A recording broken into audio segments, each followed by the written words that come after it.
Okay sir, okay. सबको एक बार फिर से गुड इवनिंग। हाँ सर, सबको एक बार फिर से गुड इवनिंग। अच्छा, स्टॉक मार्केट बेसिक्स है। हाँ, this is basics, not technical and fundamental. Basics में ही काफ़ी वाइटल डिस्कशंस चल रहा है।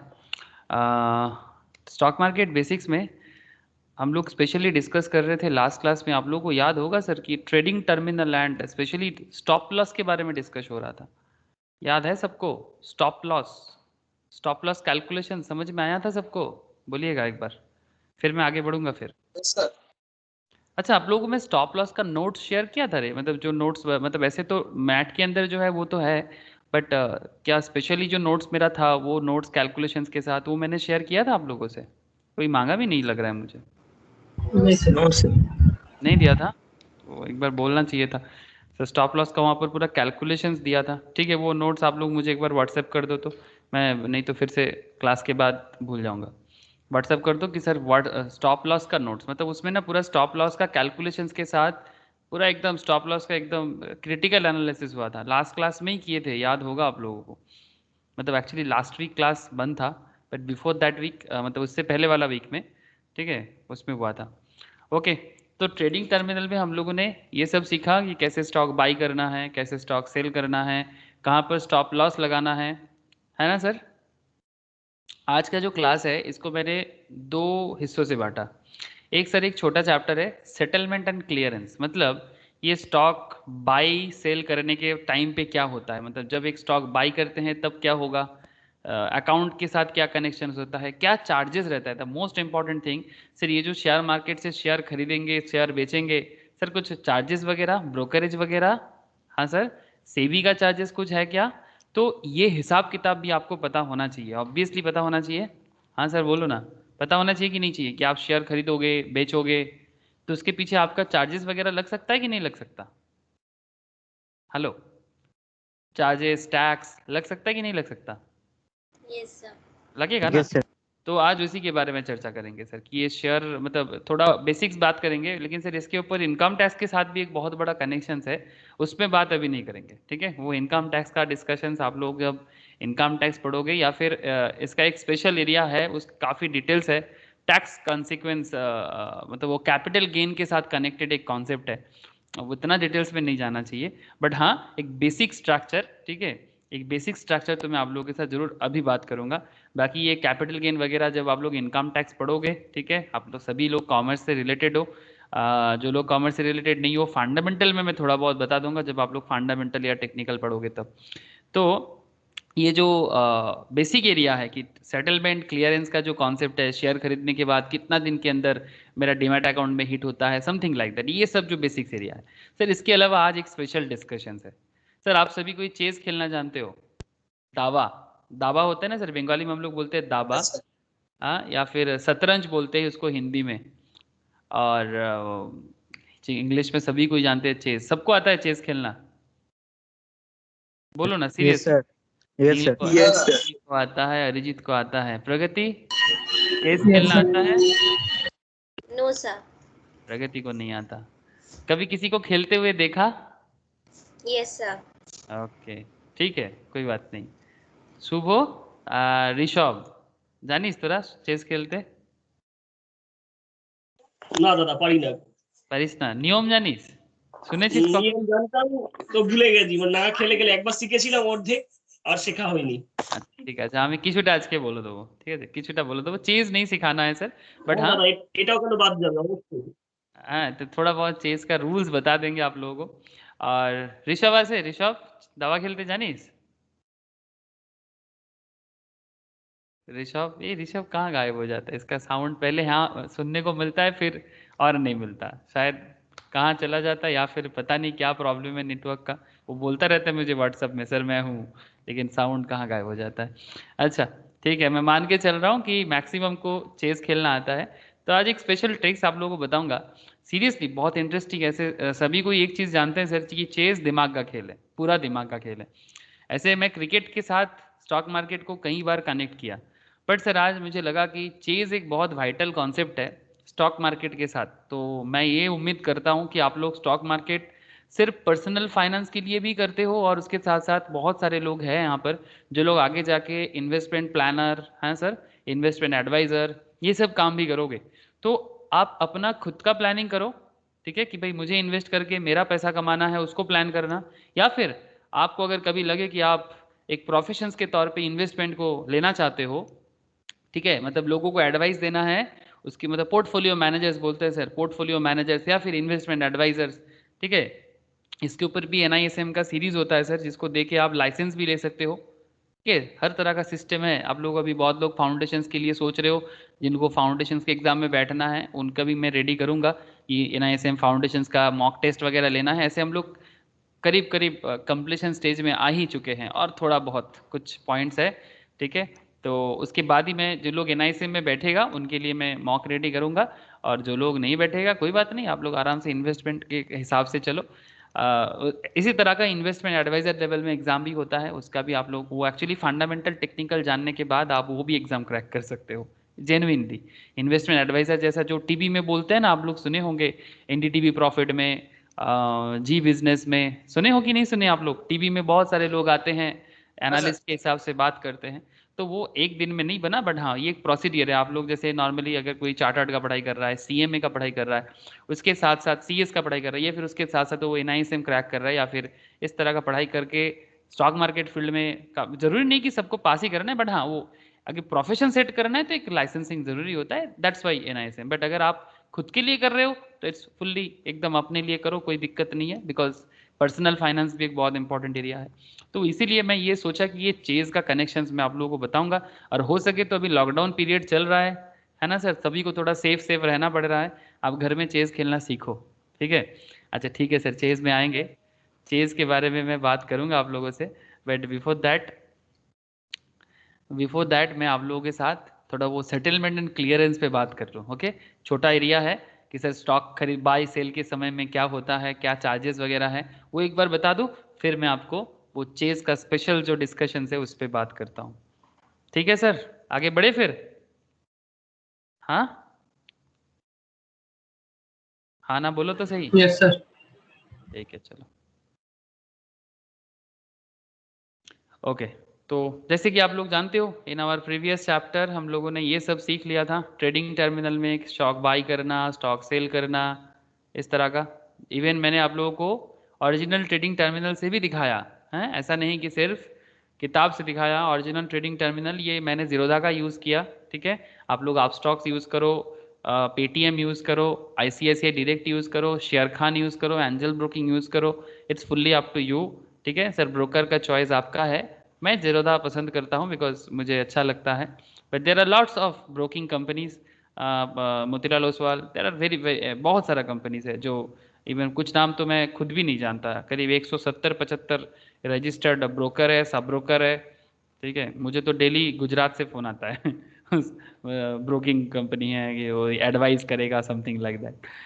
एक्चुअली गुजरात वगैरह में ये सब फाइनेंशियल एजुकेशन बहुत पॉपुलर है और वहाँ का लोगों को बिजनेस के बारे में ज़्यादा सेंस है। बट ऐसा नहीं कि बंगाल नहीं है सर। तो मैं उसको आज बोला कि अरे ठीक है मैं आप वो पहले भी बहुत लोग फ़ोन किया है, तो मैं उसको बोला ठीक है कि आप लोग सोच रहे हो कि सिर्फ गुजरात ही कर सकता है, बंगाल भी कर सकता है, ठीक है। तो ये डिपेंड करता है सर आप लोगों के ऊपर। Eastern parts of India, even Bihar can also do, ठीक है। Bihar, Bengal, Jharkhand, Orissa, sir eastern India, सूरज जिधर से उगता है, हाँ सर, जहाँ से सनराइज होता है, अगर वो ठीक हो जाए तो पूरा भारत ठीक हो जाए सर, है ना। ज़रूरी है, बहुत ज़रूरी है। ओके ठीक है सर, चलो मैं आपको ट्रेडिंग टर्मिनल के बाद लेके चलता हूँ सेटलमेंट एंड क्लियरेंस पे। आई होप मैं यही सोच के चल रहा हूँ सर कि आप लोगों को ये पता है कि स्टॉक बाई सेल कैसे होता है, याद है ना सर सबको? स्टॉक बाई सेल का कहानी याद है या नहीं? बोलो ना, याद आ रहा है कि नहीं आ रहा है जो? Yes sir. हाँ याद है, चलो सर कोई बात नहीं, एक सेकंड। तो clearing and settlement, what is this clearing and settlement? ज़्यादा टाइम नहीं लूँगा क्लियरिंग सेटलमेंट में, जल्दी जल्दी आपको समझाता हूँ क्लियरिंग सेटलमेंट, बट बहुत वाइटल है। इन्वेस्टमेंट पर्पस के लिए आपको ये जानकारी ज़रूरी है। While the topic on clearing and settlement is quite theoretical, obviously theoretical है, मतलब बस आपको जानना है कि ये क्लियरिंग क्या है और आपको ये भी जानना है कि ये सेटलमेंट प्रोसेस क्या है, ठीक है sir. What is clearing and what is settlement? Well the topic on clearing and settlement is quite theoretical. Shubho, I know you know this things, but थोड़ा सा तू भी याद कर ले, ठीक है। It is important to understand the mechanics behind it. As a trader or as an investor, you need not actually worry about how the trades are cleared. Actually इसको देखने का ज़रूरत नहीं होता है ना सर। एक्चुअली इसको देखने का ज़रूरत नहीं होता। क्या प्रॉब्लम हो रहा है कि बार बार कुछ तो मिसिंग चल रहा है किसी का। विक्रांत का आज प्रॉब्लम है। क्या हुआ विक्रांत, बहुत ज़्यादा दिक्कत लग रहा है। हेलो विक्रांत, आवाज आ रही है क्या? ओके चलो। तो वाइल दी तो फिर बात क्या सर कि बेसिकली कि ये जो सेटलमेंट एंड क्लियरेंस होता है ना, मतलब जब हम किसी स्टॉक को बाई करते हैं या फिर किसी स्टॉक को सेल करते हैं, अब इसके बाद सर जब बाई हो जाता है, जब सेल हो जाता है, फिर दिमाग में एक सवाल आता है कि नहीं होता कि मैंने तो बाई कर लिया, बट क्या ये मेरा बाइंग प्रोसेस क्लियर कैसे होगा? या मैंने तो सेल कर लिया, बट मेरा ये सेलिंग प्रोसेस क्लियर कैसे होगा? आप लोगों के मन में ये सवाल आता है कि नहीं आता? Please tell me sir. Hello. हाँ सर, आप तो ऑनलाइन में बैठ के बाई सेल कर रहे हो। आप मेरा बात समझ पा रहे कि नहीं पा रहे, बोलो। आप ऑनलाइन में बैठ के एक ऐप के थ्रू से बाई सेल तो कर ले रहे हो, बट क्या आपके मन में ये सवाल आना चाहिए कि नहीं होना चाहिए कि बैकग्राउंड में क्या चल रहा है? हाँ सर बोलो ना, बात समझ में आ रहा है मेरा? हेलो, एक मिनट रुको, मैं आप लोगों को कुछ दिखाता हूँ। बेसिकली मेरा कहने का मतलब बड़ा सिंपल है कि हम लोग तो ऑनलाइन में बाई सेल कर ले रहे हैं, बहुत अच्छा बात है। बाई सेल करने में कोई दिक्कत नहीं है, ठीक है। बाई करे सेल करे, नो इशू, ठीक है। लेकिन पॉइंट इज दैट कि से फॉर एग्जांपल, एक मिनट रुको मैं आपको स्क्रीन से दिखा देता हूँ एक बार।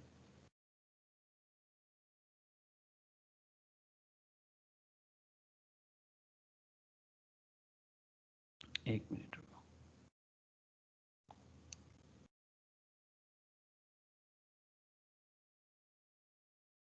ओके, क्या आप लोगों को कुछ दिख रहा है सर? ये ट्रेडिंग टर्मिनल है बेसिकली, ये बेसिकली ट्रेडिंग टर्मिनल है। आप लोग अगर थोड़ा सा ध्यान दो कि जस्ट लुक हियर, से फॉर एग्जांपल आप येस बैंक परचेस करना चाहते हो। क्या परचेस करना चाहते हो सर? Yes bank. ये तो आप लोगों ने पहले भी देख लिया कि बस क्या करना होता है, क्वांटिटी देना होता है कि जितना दाम में लेना है वो देना होता है, फिर stop loss, trigger price, limit, stop loss market, normal stop loss, limit लगा के लेना, मार्केट लगा के लेना, ये सब आप लोग जानते हो। हाँ सर, ठीक है। ये बीएससी में लेना है कि एनएससी में लेना है, लॉन्ग टर्म में सीएनसी में लेना है कि इंट्राडे में लेना है, दीज आर दी एकदम क्लियर कॉन्सेप्ट है आप लोगों का। Now point is that sir कि पॉइंट क्या है? पॉइंट ये है कि जब हम लोग बाई कर लेते हैं तो क्या होगा। सपोज मैं येस बैंक बाई किया, ठीक है। अगर मैं येस बैंक बाई कर लिया तो ये एक्चुअली क्या इंपैक्ट डालेगा? कुछ चार्जेस है कि नहीं बाइंग में, और क्या क्या कॉन्सेप्ट आ सकता है ये, या फिर आप ये समझ लो कि बाद में जब सेल करोगे आप, से फॉर एग्जांपल आप एसबीआई कार्ड सेल करना चाहते हो, ठीक है। तो अगर आप सेल करोगे, कितना क्वांटिटी आप सेल करने के लिए आपके पास पहले से होना चाहिए। अगर आप सेल करोगे, क्या दाम में सेल करोगे, वो एज पर मार्केट प्राइस भी हो सकता है, जो भी आपको ठीक लगता है। मतलब सेल करोगे तो प्रॉफिट करके करोगे, बट उसके टाइम क्या होता है, ठीक है। बेसिकली कॉन्सेप्ट यही है कि सर सेटलमेंट एंड प्रोसेसिंग, ठीक है, settlement and clearance, settlement processing and clearance, यही है ये जो टॉपिक आज मैं आपको बताने जा रहा हूँ कि बाई सेल तो हम लोग बस सिंपल करते हैं, बट बैकग्राउंड में क्या होता है। आई होप बड़ा अच्छे से समझ आ रहा है आप लोगों को point. What about the trades are cleared and settle as there are professional intermediaries to carry out this function seamlessly for you. मतलब एक्चुअली ये जो हम लोग तो ब्रोकिंग प्लेटफॉर्म के थ्रू से कर लेते हैं, बट एक्चुअली इसके पीछे कुछ प्रोफेशनल इंटरमीडिएरीज है जो ब्रोकिंग की ब्रोकर कंपनीज के साथ काम करते हैं, वो सीमलेसली एकदम बड़ा स्मूथली इसको करते हैं। However, the lack of understanding of the clearing and settlement process could leave a void and would not give a sense of completeness of learning process. मतलब अगर आप सीख रहे हो, आपको स्टॉक का सेंस है, आप इन्वेस्टमेंट भी अच्छा खासा कर लेते हो, बट आपको पता ही नहीं है कि एक्चुअली आप बाई करने के बाद क्या होता है, आप सेल करने के बाद क्या होता है, इसका सेंस आपके अंदर होना चाहिए। Hence for this reason we will explore and what happens behind the scene from the time you buy a stock and it hits your demat account. We'll keep this very practical with a clear emphasis on what you as a market participant should really know. आप market participants हो, आप क्या हो sir, आप basically retail participants हो, ठीक है। तो ये टी डे, ठीक है, ट्रेडिंग डे या फिर सेटलमेंट डे क्या होता है, what happens when you buy a stock. Sir समझ में आ रहा है ना, क्या कनेक्शंस मिल रहा है आप लोगों को, क्या पॉइंट में बात चल रहा है, प्लीज बताओ सर एक बार, बात समझ में आ रहा है कि नहीं आ रहा है। Yes sir. Yes, day sir. Day one आप ट्रेड कर रहे हो, ठीक है, अपने अकाउंट में जाते हो, डे वन में आप अपने अकाउंट में जाते हो, फिर से फॉर एग्जांपल आप कोई भी स्टॉक को चूज करते हो, से फॉर एग्जांपल आप रिलायंस को बाई करना चाहते हो, चलो रिलायंस का चार्ट देखें, ठीक है, रिलायंस का चार्ट देखा आपने, आप ट्रेडिंग करना चाहते हो रिलायंस पे, बहुत बढ़िया सर, ये चार्ट वगैरह भी सीखना पड़ेगा आप लोगों को, अगर आप लोग स्टॉक मार्केट में एक्सपर्ट बनना चाहते हो तो आपको टेक्निकल एनालिसिस का कॉन्सेप्ट में पढ़ाई करना पड़ेगा, ठीक है सर, ठीक है, वो तो बात का बात है सर, बट करेंटली मैं आपको चार्ट नहीं बताऊंगा, चार्ट बताने का ये इसके पीछे बहुत मेहनत है, ठीक है, समझना पड़ेगा इसके एक एक चार्ट, ये एक एक देख रहे हो ना सर, ये सिर्फ कैंडल है, एक एक कैंडल का एक एक मतलब है, ठीक है, उस मतलब के हिसाब से भी आप ट्रेड कर सकते हो, सिर्फ मतलब कैंडल का मतलब चाहिए, मार्केट ट्रेंड पता करना है, मार्केट न्यूज पता करना है, मार्केट का इमोशंस को समझना है, वेरियस काइंड्स ऑफ थिंग्स, ठीक है, जो टेक्निकल एनालिसिस के अंदर आपको समझना पड़ता है, उसके साथ साथ आपका फंडामेंटल भी इंप्रूव रहेगा, मतलब थोड़ा लॉन्ग टर्म भी सोच पाओगे तो भी आप बढ़िया पोजीशंस ले सकते हो। Technical fundamental is very very vital, मतलब एक अगर बाएं हाथ है तो दूसरा दाएं हाथ है, जैसे क्रिकेट खेलने के टाइम पे आपको दोनों हाथ में चाहिए सर, एक सपोर्ट है तो एक रेजिस्टेंस है ना सर, क्रिकेट जब खेलते हैं हम लोग तो छक्का लगाते हैं या चार लगाते हैं, है जरूरत के हिसाब से, वो बॉटम हैंड का भी बड़ा काम आता है, बॉटम हैंड समझते हो, मतलब जिसके थ्रू से पावर हिटिंग होता है, ठीक है, और कभी कभी लूज भी, राहुल द्रविड़ बनना है ना तो हाथ को लूज करना पड़ता है, तो हर हाथ का काम है सर, एग्जैक्टली उसी तरह से स्टॉक मार्केट में কি রে শুভ ঠিক বললাম তো, পাওয়ার হিটিং এর জন্য বটম হ্যান্ড আর ডিফেন্সের জন্য লুজ হ্যান্ড তো নাকি রে, শুভ আছিস না চলে গেলি सर शुभ, हाँ दादा, हाँ दादा, हाँ तू है कि ना, या फिर कहाँ चला गया, तेरा आवाज नहीं, हाँ बाथरूम गए थे। अच्छा ठीक है चल ओके, एक्चुअली सुबह हाँ, क्रिकेट खेला है सर, दादा हाँ बोल, क्या बोल रहे थे, मैंने सुना नहीं, फिर एक्चुअली से मैं एक बार बोलेंगे, बाथरूम गए थे थोड़ा। क्रिकेट को लेके एग्जांपल दे रहे थे और तू क्रिकेट का मास्टर है इसलिए मैं तेरा नाम ले रहा था, ठीक ओ है, अच्छा अच्छा। एक्चुअली ओ सुबह अच्छा। अंडर 17 इंडिया रिप्रेजेंट किया है, दैट्स वाई मैं सुबह को पूछ रहा था कि मैं क्रिकेट में गलत बोला कि नहीं, अरे मैं बोल रहा था कि एक्चुअली टेक्निकल एंड फंडामेंटल दोनों बड़ा इंपॉर्टेंट है स्टॉक मार्केट के लिए, ये सर नो, मतलब हाँ एक दादा, अगर मैं बोल रहा था कि एक अगर बाएं हाथ है दूसरा दाएं हाथ है, स्टॉक एकदम। मार्केट, हाँ मतलब जैसे मैं बोल रहा था क्रिकेट में कि अगर एक लेफ्ट हैंड है एक राइट हैंड है, तो बेसिकली जब बॉटम हैंड का भी पावर बहुत इंपॉर्टेंट होता है, और लूज हैंड जो होता है, ठीक है, जिसको कब लूज करना है, नहीं तो वो मतलब बॉल को किस तरह से खेलना है, कभी लूज हैंड से खेलना है कभी टाइट हैंड से खेलना है, तो इसीलिए मैं बोल रहा था कि कभी टेक्निकल एनालिसिस चाहिए कभी फंडामेंटल एनालिसिस चाहिए स्टॉक मार्केट में अपना परफॉर्मेंस को बराबर करने के लिए, सही बोल रहा था, यही मैं पूछ रहा था तुझे हाँ दादा, एकदम एकदम सही। तो वही है सर, बस और कुछ नहीं, ठीक है, अरे तू मास्टर है क्रिकेट का इसीलिए मैं वो सोचा कि भाई तेरे को एक बार पूछ लिया जाए, ओके, तो बेसिकली देखो sir, as you on 23rd June 2014, that is Monday, you buy 100 shares of Reliance Industries at rupees 1000, ठीक है, अरे वाह, हम भी वहाँ पर रिलायंस चूज किया, यहाँ पर भी रिलायंस बोला, सर मैंने सोच के नहीं बोला, ये तो बस कोइंसिडेंस हो गया, पर शेयर, तो आपने क्या किया sir, 100 shares of Reliance Industries at rupees 1000 per share, the total buy value is 1 lakh, है ना सर, 100 शेयर 1000 करके लोगे तो फिर कितना हो जाएगा, 1 लाख हो जाएगा, the day you make the transaction is referred to as the trade date, represented as T day, ठीक है, ट्रेड डेट को क्या बोलेंगे, टी डे बोलेंगे, by the end of the day trade day your broker will debit 1 lakh, मतलब जैसे ही आप by करोगे आपके अकाउंट में फंड होना चाहिए, आप बात समझ रहे हैं कि नहीं, से फॉर एग्जांपल ये देखो सर, फंड का एक जरिया, जैसे करेंटली ये जो ब्रोकिंग, ये जो ट्रेडिंग अकाउंट है, इसमें कोई फंड आपको दिख नहीं रहा है ना सर, बिकॉज कोई फंड है नहीं, लेकिन इसमें हम इजीली फंड ऐड कर सकते हैं। ये एक्चुअली मैं डेमो वर्जन के लिए यूज़ करता हूँ, ठीक है, ताकि क्लास में मैं समझा पाऊँ। आप लोग समझ पा रहे हैं ना सर?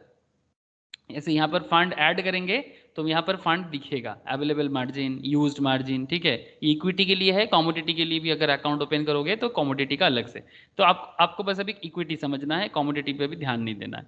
तो बेसिकली अगर आपका मार्जिन रहेगा तो फिर से फॉर एग्जाम्पल अगर 1 लाख रहेगा तभी जाके ना आप रिलायंस का ले सकते हो। कभी कभी कंपनी क्रेडिट भी देता है, उसका इंटरेस्ट भी अलग होता है, वो अलग बात, उस पर बाद में बात करते हैं सर, ठीक है। वो क्रेडिट भी मिलता है, बट क्रेडिट का बहुत ज़्यादा ग्रीडीनेस आ जाता है। मैं तो बोलूँगा सर फंड है तो उसी फंड को यूज़ करो, ज़्यादा क्रेडिट वगैरह लेके क्या करना है। सही डिसीजंस में मार्केट में इन्वेस्ट करो और अच्छा खासा फंड चूज करो और उसमें रिटर्न कमाओ, ठीक है। बड़ा सिंपल कॉन्सेप्ट है। 1 लाख रुपया अगर मार्केट आपके अकाउंट में है तो फिर उस 1 लाख से आप आराम से रिलायंस चूज़ किया तो रिलायंस कर सकते हो। जैसे अगर मैं आपको सर आप लोग सभी इसमें हो सर, क्या बोलते हैं उसको, व्हाट्सएप ग्रुप में हो ना सर? स्टॉक मार्केट एडवाइजरी का जो ग्रुप है हम लोगों का, सभी कोई है मुझे पता है।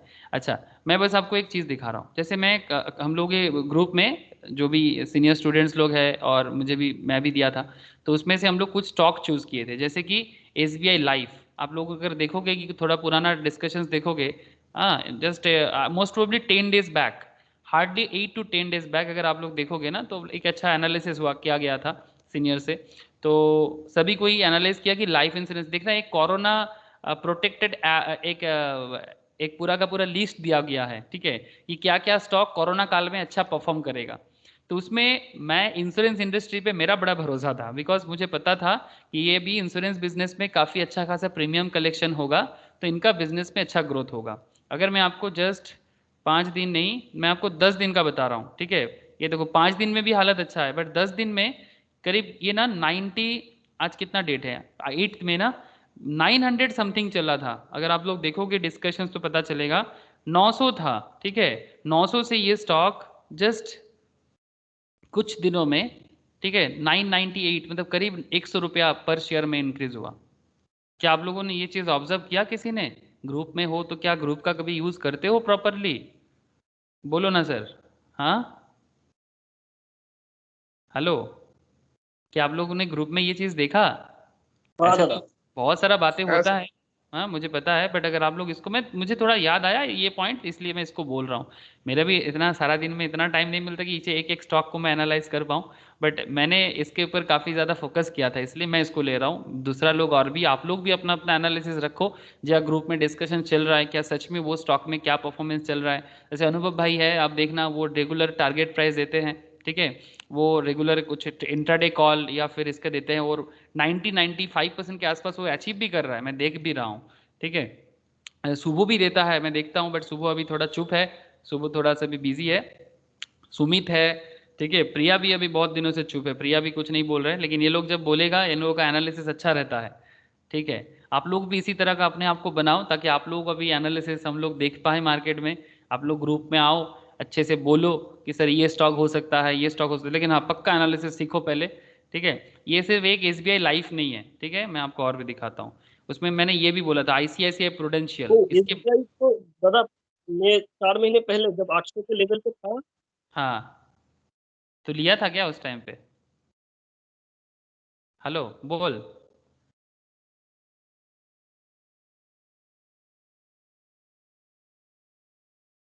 बोल सुबह, तेरा आवाज़ कट हो गया। हेलो, जब 800 के लेवल में था 4 महीने पहले, अच्छा ठीक है सर, किसी कारण से कनेक्ट नहीं हो पा रहा है, ओके। ऐसे ICICI प्रूडेंशियल के बारे में भी बात हुआ था सर, अगर आप लोग थोड़ा देखोगे ना, देखो मैं आपको दिखाता हूँ कब, करीब करीब ना, जब 800 के लेवल पे था तब भी बोला था HDFC और SBI life, yes yes, CDSL बोला था एक। हाँ हाँ हाँ, मुझे याद आ रहा है, जब 800 के लेवल पे था तब भी बोला गया था 1 महीने पहले। हाँ दादा। हाँ शुभदा एग्जैक्ट, तो हाँ हाँ हाँ, तभी तो बोले थे वो, हाँ SBI लाइफ, CDSL। CDSL, हाँ CDSL का भी बताता हूँ मैं। तो ये ICICI प्रू में भी बात हुआ था, ये भी आप लोग देखिएगा कि ये करीब अप्रैल 26 के आसपास, नहीं अप्रैल 26 से थोड़ा पहले मैं बोल 23। रहा था ना, हाँ 23 ना सर, तो वही 500 के आसपास था। देखो सर 60 रुपया पर शेयर में इम्प्रूवमेंट हुआ है, ठीक है।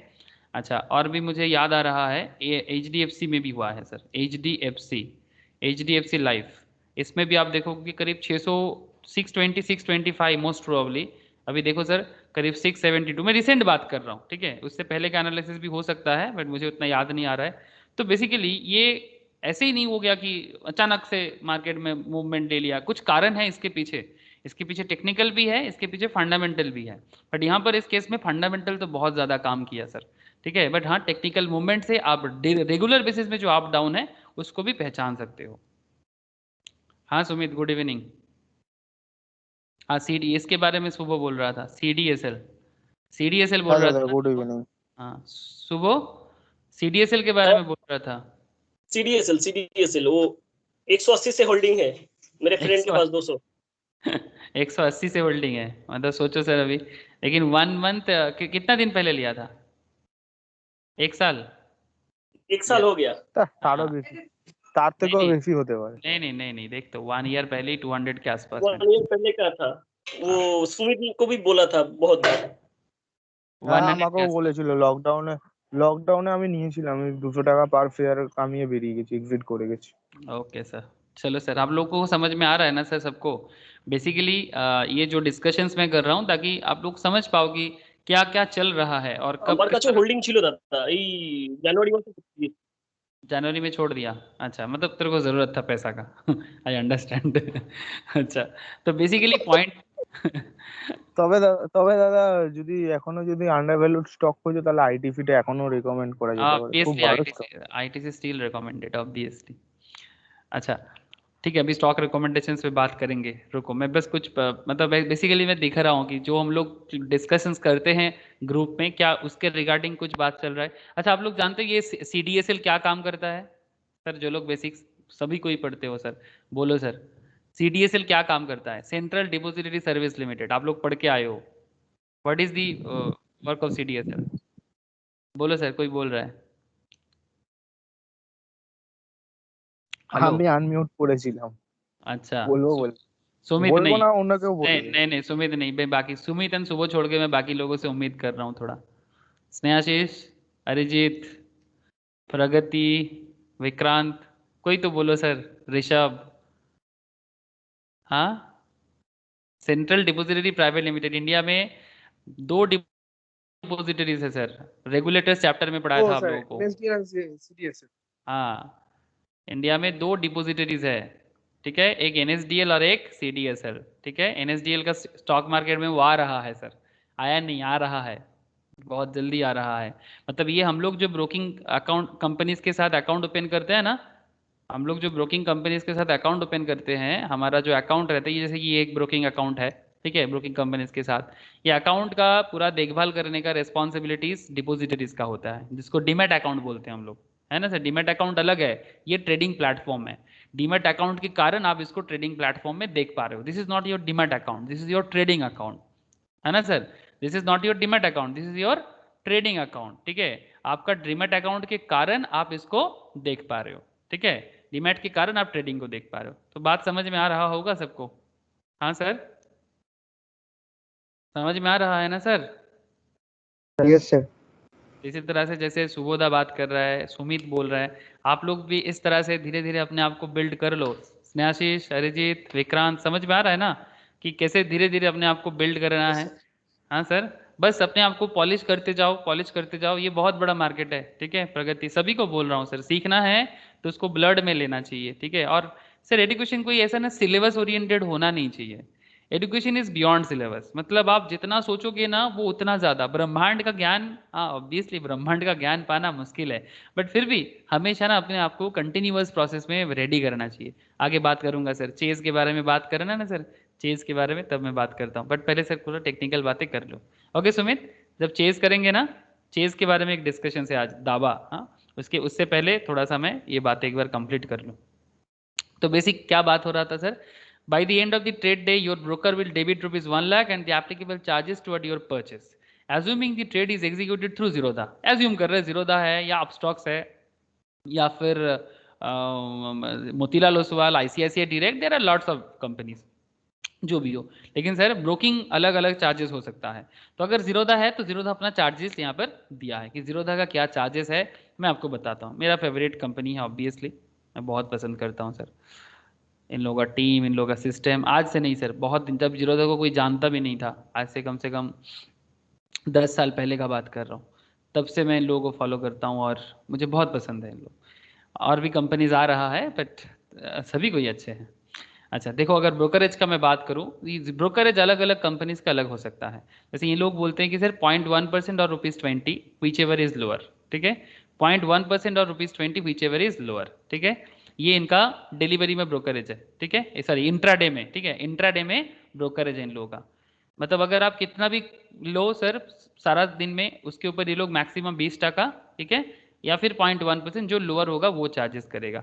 सिक्योरिटी ट्रांजैक्शन चार्जेस, जितना टर्नओवर होगा, मतलब बाय सेल मिलके, ठीक है, जितना बाय सेल होगा, टर्नओवर जितना होगा, उसके ऊपर ₹100, 0.1% ऑफ द टर्नओवर, ठीक है, 0.1%। तो यहाँ पर हम लोग क्या कर रहे हैं सर, 1 लाख का कर रहे हैं ना, 1 लाख का टर्नओवर कर रहे हैं, रिलायंस का शेयर 100 शेयर 1000 में खरीद रहे हैं। आप लोगों ने देखा ना सर, हम लोग 100 शेयर्स 1000 में खरीद रहे हैं, तो कितने का खरीद रहे हैं, 1 लाख का। तो 1 लाख का 0.1%, ये आपका क्या चार्जेस है सर, STT। क्या चार्जेस है, STT, सिक्योरिटी ट्रांजैक्शन चार्जेस या सिक्योरिटी ट्रांजैक्शन टैक्स, ठीक है, जो 0.1% ऑफ द टर्नओवर, तो ₹100। ट्रांजैक्शन चार्जेस एक लग जाता है सर, जो है 0.00325 ऑफ द टर्नओवर, ये है 3.25। ये सभी बाकी कंपनीज का भी ऐसा ही होता है, लेकिन ब्रोकरेज सबका अलग अलग हो सकता है। जैसे अगर आप एक्सिस सिक्योरिटीज में है, या फिर किसी का कोटक सिक्योरिटीज में है, किसी का SBI सिक्योरिटीज में है, तो अलग अलग कंपनीज का ब्रोकरेज अलग हो सकता है सर। बाकी ये सब नॉर्मली एक ही रहता है। सर्विस टैक्स सेंटर गवर्नमेंट का है ना, হ্যালো, सर्विस टैक्स। हाँ बोलो सर। তবে কোটাকেরটা বললে বলে আমার মনে পড়লো, কোটাকের সিস্টেমটা একটু আলাদা আছে। अच्छा। কোটাকের সিস্টেমটা হচ্ছে কি, তোমার আমাদের যেমন ডাইরেক্টলি যেমন তোমার মানে অ্যানুয়াল AMC চার্জেস যেটা রয়েছে রয়েছে অ্যানুয়াল মেনটেন্যান্স চার্জ ₹300 নেয়, প্রতিটা ডিসকাউন্ট ব্রোকারেজ নেয়। কিন্তু কোটাকের হচ্ছে ডেলি মানে মান্থলি সিস্টেমে চলে, ওদের মান্থলি ₹80 না এরকম কি চার্জেস আছে, তার সাথে জিএসটি। মানে ওটা বেশি এক্সপেন্সিভ হয়ে যায়, মানে एक्सपेंसिव। দেখতে লাগে, হ্যাঁ দেখতে লাগে ₹80, কিন্তু ওটা যদি ক্যালকুলেট করো অন্যান্য ব্রোকারেজের থেকে ওটা এক্সপেন্সিভ হয়ে যায়। नहीं नहीं, ये सब स्पेशली बैंकिंग सिस्टम में जो भी है ना, उन लोगों का चार्जेस ज़्यादा ही है। बैंकिंग बैंकिंग जो कंपनीज है, उन लोगों का जो ब्रोकिंग हाउस है, उनका चार्जेस ज़्यादा ही है, ठीक है। लेकिन वहाँ पर लोग ज़्यादा फंसते हैं, बिकॉज लोग बैंक में जाते हैं, वहाँ पर सेल्स पर्सन होते हैं और ब्रोकिंग के लिए बोलते हैं, उनको लगता है बैंक का ही होगा, कोटक सिक्योरिटीज कोटक बैंक में, फ़र्क ही समझने में आएगा क्या। हाँ, ये क्या कोटक बैंक और कोटक सिक्योरिटीज जो अलग है, इनका नॉलेज भी तो चाहिए होता है लेकिन वो सबको समझ भी नहीं आता, सबको लगता है बैंक का ही कुछ होगा, लेकिन दोनों अलग कंपनीज है, ठीक है ना। तो ऐसे SBI का भी सेम टू सेम, ICICI का, लेकिन ICICI सिक्योरिटीज बहुत ही पुराना है और बहुत बड़ा है वो उसका। लेकिन ये सब जो आजकल new new model business broking companies आ रही है, ये भी बहुत अच्छा है। Service tax 12% of brokerage plus transaction charges 2.79. Education says 2% of service tax. Higher education says 1% of service tax. SEBI charges ₹20 per crore of transactions. SEBI कितना लेता है सर, पर करोड़ में 20%। ओके, तो कुल मिला के कितना हुआ सर, 126.32, 126.32। समझ में आया सर आप लोगों को, किस तरह का चार्जेस होता है 1 लाख का ट्रांजैक्शन में। हेलो, समझ में आ रहा है ना। यस হ্যাঁ, এটা শুধু ডেলিভারি চার্জেস, हाँ ইন্টারডে डिलीवरी, না। नहीं इंट्राडे में ही तो चार्जेस हो रहा है। না না, ইন্টারডের আলাদা চার্জেস লাগে, ওটাতে তোমার মনে হয় ₹100 ন্যূনতম এরকম কিছু কাটে, এরকম কিছু সিস্টেম আছে, আমি করিনি জানি না, তবে এটা नहीं, ডেলিভারি চার্জ। जीरोधा का डिलीवरी में ब्रोकरेज फ्री है। डिलीवरी में ये लोग ब्रोकरेज फ्री रखता है, ये इंट्राडे का ही बात कर रहे हैं, আচ্ছা, ठीक है। ये जीरोधा का बोल रहा हूँ, उसका जीरोधा में अगर डिलीवरी में ब्रोकरेज फ्री है, ठीक है, लेकिन हाँ बाकी चार्जेस लगता है, वो मैं बाद में बोलता हूँ। सो an amount of rupees 1 lakh plus 126.32 which is included in all the applicable charges, totaling 1 lakh 126.32 will be debited from your trading account, and the day you make the transactions, do remember the money goes out of your account but the stock has not come into your demat account yet। ये please बात को समझ लीजिएगा sir. आपका ये demat account है, demat account से यहाँ पर फंड दिखता है, ये जो फंड आप दिख रहे हो ना सर, यहाँ पर आपका 1,126 होना चाहिए, 1,126 यहाँ पर होना चाहिए। तो ये रहेगा तो ये डेबिट हो जाएगा जैसे ही आप बाई करोगे रिलायंस को, ठीक है। अब जैसे ही रिलायंस को बाई करोगे, ये रिलायंस में गया और ये बाई किया, आपका रिलायंस जैसे बाई किया, आपके अकाउंट से अमाउंट डेबिट हो गया, लेकिन ये संगे संग आपके अकाउंट में हिट नहीं करता। ठीक है, कभी कभी प्रोसेसिंग अच्छा जाता है तो कर जाता है, लेकिन क्या टाइमिंग सिस्टम है, कितना दिन के अंदर इसको अकाउंट में हिट होना चाहिए, ये आपको पता थोड़ा होना चाहिए। ठीक है सर। अच्छा, demat account also on the same day, also on the same day brokerage generates a contract note. क्या करते हैं sir? Contract note and sends you a copy of the same, आपके ईमेल में भेज देता है sir. A contract note is like a bill generated detailing every transaction your mate. यही करता है ना सुमित? कॉन्ट्रैक्ट नोट भेजता है कि हाँ नहीं हाँ भेजता? হ্যাঁ, दिस इज এটা পাঠায় একটা। This is an important document which is worth saving for the future reference. अगर फ्यूचर में आपका कैपिटल गेन हुआ है या जो भी हुआ है टैक्स के पर्पस में सेविंग्स है कुछ, ठीक है, तो ये डॉक्यूमेंट्स बहुत बहुत ही इंपॉर्टेंट डॉक्यूमेंट्स है आपके लिए। कभी कुछ डिस्प्यूट हुआ। এটা हाँ बोल। এটা এটা দুটো জায়গা থেকেই পাঠায়, জিরোদা কোম্পানি থেকেও পাঠায় আর সিডিএফএল বা এনএসডিএল থেকেও एटीएसएल, পাঠায়। हाँ यस एग्जैक्टली, আর CDSL and monthly monthly closing রিপোর্টটাও পাঠায়। यस মান্থলি যে ক্লোজিং রিপোর্টটা আছে यस ওটাও यस পাঠায়। मंथली क्लोजिंग रिपोर्ट भी भेजता है, मतलब जिसमें आपका सारा मंथ का जो भी ट्रांजैक्शन हुआ है उसका भी डिटेल्स आपको वहां पर दिखेगा। ए contract note typically shows A breakup of all transactions done during the day along with trade reference number. It also shows breakup of charges charge by the broker, मतलब क्या क्या चार्जेस कहाँ कहाँ लिया है, क्या लिया है, वो भी आपको बताता है। डे 2 दैट इज डे 1 हो गया, आपने शेयर खरीद लिया, आपने बाई कर लिया, लेकिन अभी भी आपके अकाउंट में शेयर आके नहीं बैठा डीमैट अकाउंट में, बट आपके अकाउंट से पैसा डेबिट हो गया सर। हाँ, अब डे 2 में ट्रेड डे +1, तो टी प्लस डे बोलते हैं इसको। ठीक है, से फॉर एग्जाम्पल मंगलवार, सोमवार ने आपने ट्रेड किया था और अभी आप मंगलवार में आ गए सर। ओके, सोमवार में ट्रेड किया और मंगलवार आपका आके पहुंचा, तो क्या होगा मंगलवार का scene? The day after you made the transaction is called T plus 1 day. On T plus 1 day you can sell the stock that you purchased the previous day. अब कर सकते हो। ठीक है, ये थोड़ा डिलीवरी पे हो गया। इफ यू डू सो, अगर आप सेल करते हो सर, अगर कोई बोलेगा सर मैं सेल नहीं करूंगा, अगर कोई बोलेगा कि मैं सेल नहीं करूंगा, ठीक है, कोई बात नहीं, आपके अकाउंट में बैठा रहेगा। आप बाई किए थे रिलायंस, बहुत बढ़िया, अब सेल नहीं करोगे, जितना जब सेल करोगे तब होगा। ठीक है, वो डिलीवरी में बोलता है ना उसको। ठीक है, ये रिलायंस आपने बाई किया, अब सेल करने का टाइम आया तो सेल करना है, तो मान के चलते कि आप सेकंड दिन में इसको सेल कर रहे हैं, तो क्या खेल होता, क्या खेल होगा? तो इसको बोलते हैं sir BTST, buy today sell tomorrow. क्या बोलेंगे इसको? बीटीएसटी, याद रहना सर, बहुत ही फेमस बात है sir, buy today sell tomorrow concept. If you do so you are basically doing a quick trade called buy today sell tomorrow, acquired today sell tomorrow. ATST और BTST depend करता है, अलग अलग broking companies अलग अलग नाम use करते हैं, but these are very popular name, BTST और ATST. Remember the stock is not in your demat account yet, अभी तक आपके अकाउंट में नहीं आया, hence there is a risk involve. जो स्टॉक आप सेल कर दिए वो स्टॉक अभी भी आपके डीमैट में हिट नहीं हुआ, and you could be in trouble for selling stock but you don't really own. This does not mean every time you do a BTST trade you end up in trouble, but it does once in a way, especially when you trade B group and liquid stock. The reason why this happens is little convoluted and we deliberately will not touch this topic now, but ये actually थोड़ा technical concept है। लेकिन ऐसा हो भी सकता है कि आपके अकाउंट से वो डेबिट नहीं हुआ, मतलब आपके अकाउंट से मनी डेबिट हो गया, कैश चला गया अकाउंट में, डीमैट अकाउंट में स्टॉक हिट करना चाहिए था बट वो हुआ नहीं, बट बीटीएसटी में आपने सेल कर दिया, लेकिन कभी टेक्निकल इश्यूज आ सकता है। बट करंटली आपका फोकस एरिया उतना गहराई में नहीं होना चाहिए, आप थोड़ा बेसिक में रहो। If you are starting fresh in the markets I would suggest you do not do BTST trades unless you understand the risk involved. हो सकता है ऐसे problem. From your perspective nothing happens on T+1 day, आपके हिसाब से कुछ भी नहीं होता। However in the background the money required to purchase this share is collected by the exchange along with the exchange transaction charges and security transaction tax. Please try to understand sir. From your perspective nothing happens on T+1 day, आपके लिए कुछ भी नहीं हुआ, मगर background में क्या हुआ? Money required to purchase this shares, जो बाई आपने किया था, is collected by the exchange, exchange मतलब बीएसई एनएसई जिसके थ्रू से करोगे, exchange transaction charges and security transaction tax. ये हुआ T+1 पे आपके लिए। Day 3 that is T+2 day, that is Wednesday. अब वेडनेसडे में क्या हो रहा है? ये पूरा का पूरा रिकॉन्सिलिएशन का खेल है। ठीक है, पूरा का पूरा रिकॉन्सिलिएशन, सारा दिन में सर लाख लाख ट्रांजैक्शंस होता है। अब ये रिकॉन्सिलिएशन होते होते ना टाइम भी लगता है। ऑन डे 3 और T+2 day around 11 AM shares are debited from the persons who sold you this shares. आपने बाई किया था, हाँ सर, अगर आप रिलायंस का शेयर बाई करते हो, जैसे आपको दिख रहा होगा यहाँ पर, आप रिलायंस का शेयर यहाँ पर बाई कर रहे, सेल कर रहे हो, लेकिन सेल करने के लिए आपको पहले बाई करना होगा। मैं शॉर्ट सेल के कॉन्सेप्ट में भी नहीं जा रहा हूँ सर, शॉर्ट सेलिंग अलग होता है ना, आप जो पहले सेल कर देते हो बाद में बाई करते हो, उसमें अभी नहीं बात कर रहा है। ठीक है, नॉर्मल बात करते हैं कि आपने बाई किया रिलायंस और फिर बाद में सेल करना चाहते हो। सर आप मुझे एक चीज बताओ, जब आप बाई कर रहे थे तो उल्टा साइड में सेलर होना चाहिए कि नहीं चाहिए?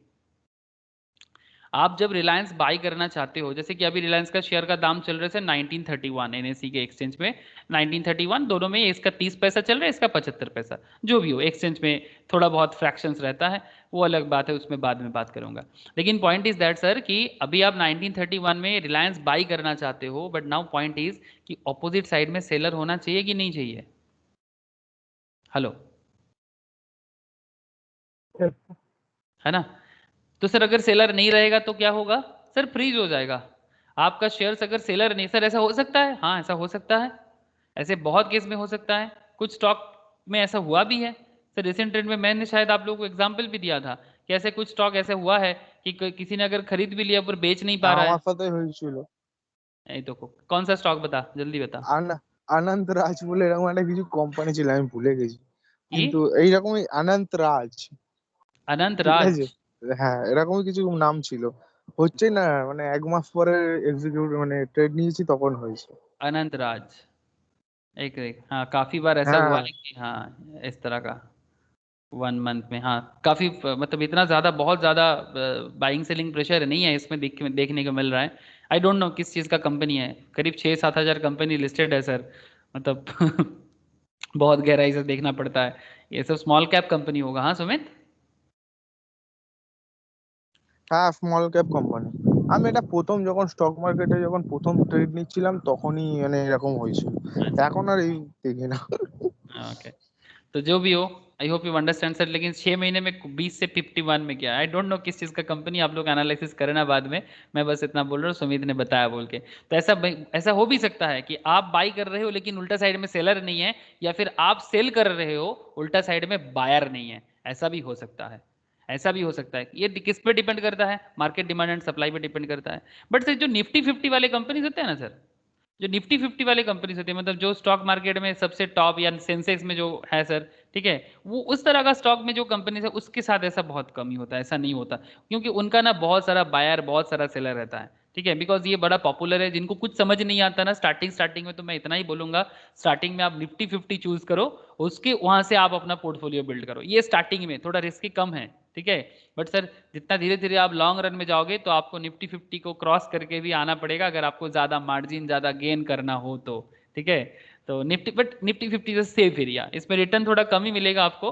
ठीक है, कभी कभी ज्यादा भी मिल सकता है, बट इन जनरल एवरेज में कम ही मिलेगा। बट हाँ, ये आपको स्टार्टिंग के लिए ठीक है, जो लोग स्टार्टिंग लेवल में स्टॉक मार्केट में आ रहे हो वो थोड़ा सेफली इसमें जा सकते हो, ये थोड़ा सिक्योर एरिया है।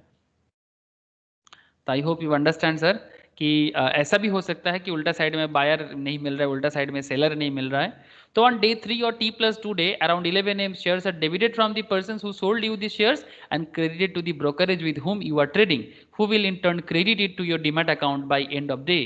Similarly, money which was debited from you is credited to the persons who sold the shares. आप बाई किए थे तो आपके अकाउंट से पैसा चला गया था, है ना, और जो सेल किया उसके अकाउंट में क्या होगा? पैसा क्रेडिट होगा। आप खरीदोगे तो आपका पैसा डेबिट होगा, और जो बाय सेल करेगा उसके अकाउंट में पैसा क्या होगा सर? क्रेडिट होगा। यस और नो? बोलो ना सर, है ना?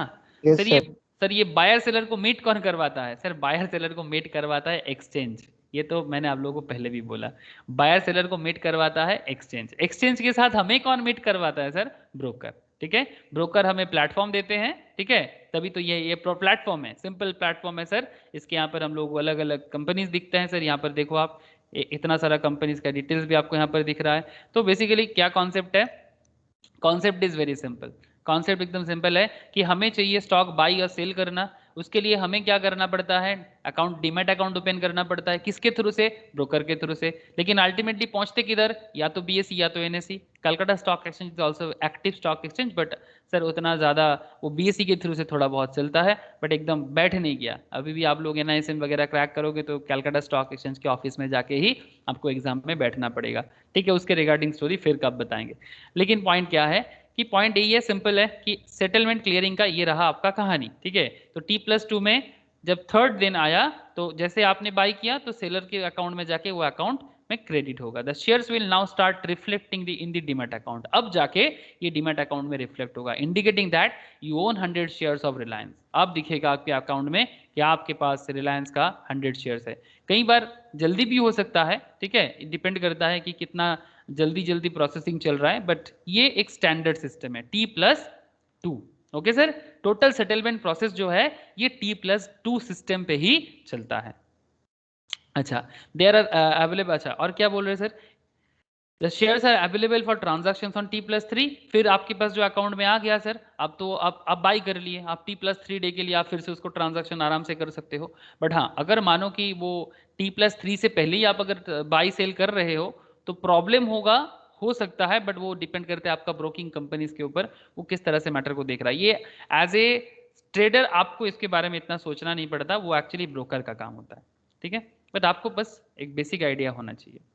What happens when you sell a stock? The day you sell the stock is again called the trade day. अब बाई में बात हो गया, अब सेल में बात कर रहे हैं, ठीक है, represented as T day. The moment you sell the stock from your demat account, the stock gets blocked. जैसे आपने सेल कर दिया, आपका स्टॉक ब्लॉक हो जाएगा, मतलब आप उस पे before the T+2 day the blocked shares are given to the exchange. Exchange मतलब BSE NSE, मतलब जिसके थ्रू से आपने खरीदा था उसके थ्रू से आप अभी सेल कर रहे हो, मतलब जिसके थ्रू से अभी आप सेल कर रहे हो। On T+2 day, you would receive the funds from the sale, which will be credited to your account. Similarly, जैसे आप जब बाई किया था तो ऑपोजिट में जो सेलर था, आप जब बाई किया था तो ऑपोजिट के जो सेलर था उसके साथ जो हुआ था, अब जब आप सेल करोगे आपके साथ वही होगा। हाँ सर, T+2 में ही आपका एप्लीकेबल चार्जेस के साथ आपके अकाउंट में भी उसी तरह से अकाउंट में क्रेडिट होगा। हाँ सर, होगा कि नहीं होगा बोलो। जैसे आप जैसे क्रेडिट हो जाएगा ना, मतलब आप जैसे सेल करोगे, सपोज आपके पास येस बैंक था, अब येस बैंक सेल कर दिए, ठीक है, येस बैंक सेल कर दिए तो आप जितना क्वांटिटी का सेल करोगे तो आप उल्टा साइड में बायर भी होगा, ठीक है, जो ऑटोमेटिकली आपको मिल जाएगा, डिपेंड करता है मार्केट डिमांड एंड सप्लाई पे। फिर अकाउंट में हिट करेगा तो फिर आपके अकाउंट में क्या करेगा, फंड में आके क्रेडिट दिखेगा, अवेलेबल मार्जिन में दिख जाएगा आपको। अगर आप न्यूली फंड क्रिएट करना चाहते हो तो फिर ऐड फंड कर सकते हो, और अगर आपको लगता है कि नहीं मुझे फंड विड्रॉल करना है, ठीक है, जैसे अभी सुबह बोल रहा था कि जनवरी में उसके पास अच्छा खासा शेयर्स था, वो बेच दिया। एक अच्छा शेयर सुबह मुझे बताया दीपक नाइट्रेट बोल के, ठीक है, वो सुबह मुझे बहुत बार बोला था कि दादा ये शेयर्स पे एक बार आप ध्यान दो, दीपक नाइट्रेट। हाँ सुबह, तो फिर से कहाँ चला गया? हाँ दादा, दीपक नाइट्रेट। दीपक नाइट्रेट तेरा फेवरेट शेयर। इसका सुमित एक साल বারবার দাদা বলেছিলাম। सुबह তো एक দাদা साल শেয়ার ছেড়ে দাও। লকডাউনের মধ্যে মিউচুয়াল ফান্ডে আমি 40% রিটার্ন নিয়েছিলাম, আমারও টাকার প্রয়োজন ছিল তাই আমি সব এক্সিট করে গেছি। अरे चलो बढ़िया है, ठीक है। लेकिन सुबह मुझे क्या बहुत दिनों से सुमित को बोला, गोपी को भी बोला, मैं सुन रहा हूँ दीपक नाइट्रेट लो दादा, दीपक नाइट्रेट लो। क्या करते हैं सुबह Deepak nitrite? Speciality chemical mainly, chemical उसका स्पेशलिटी। देखो सर, ये सीरियसली इसका एनालिसिस बहुत बढ़िया था सुबह का। 500 का शेयर था, जस्ट लुक हियर, सबको दिख रहा है? एक साल पहले से बोल रहा है, अभी 1800 करके चल रहा है, ठीक है। तो बस आप लोग भी इस तरह से एनालिस्ट बनो सर धीरे धीरे, ठीक है। सुबह तू कितने में लिया था और कितने में बेचा?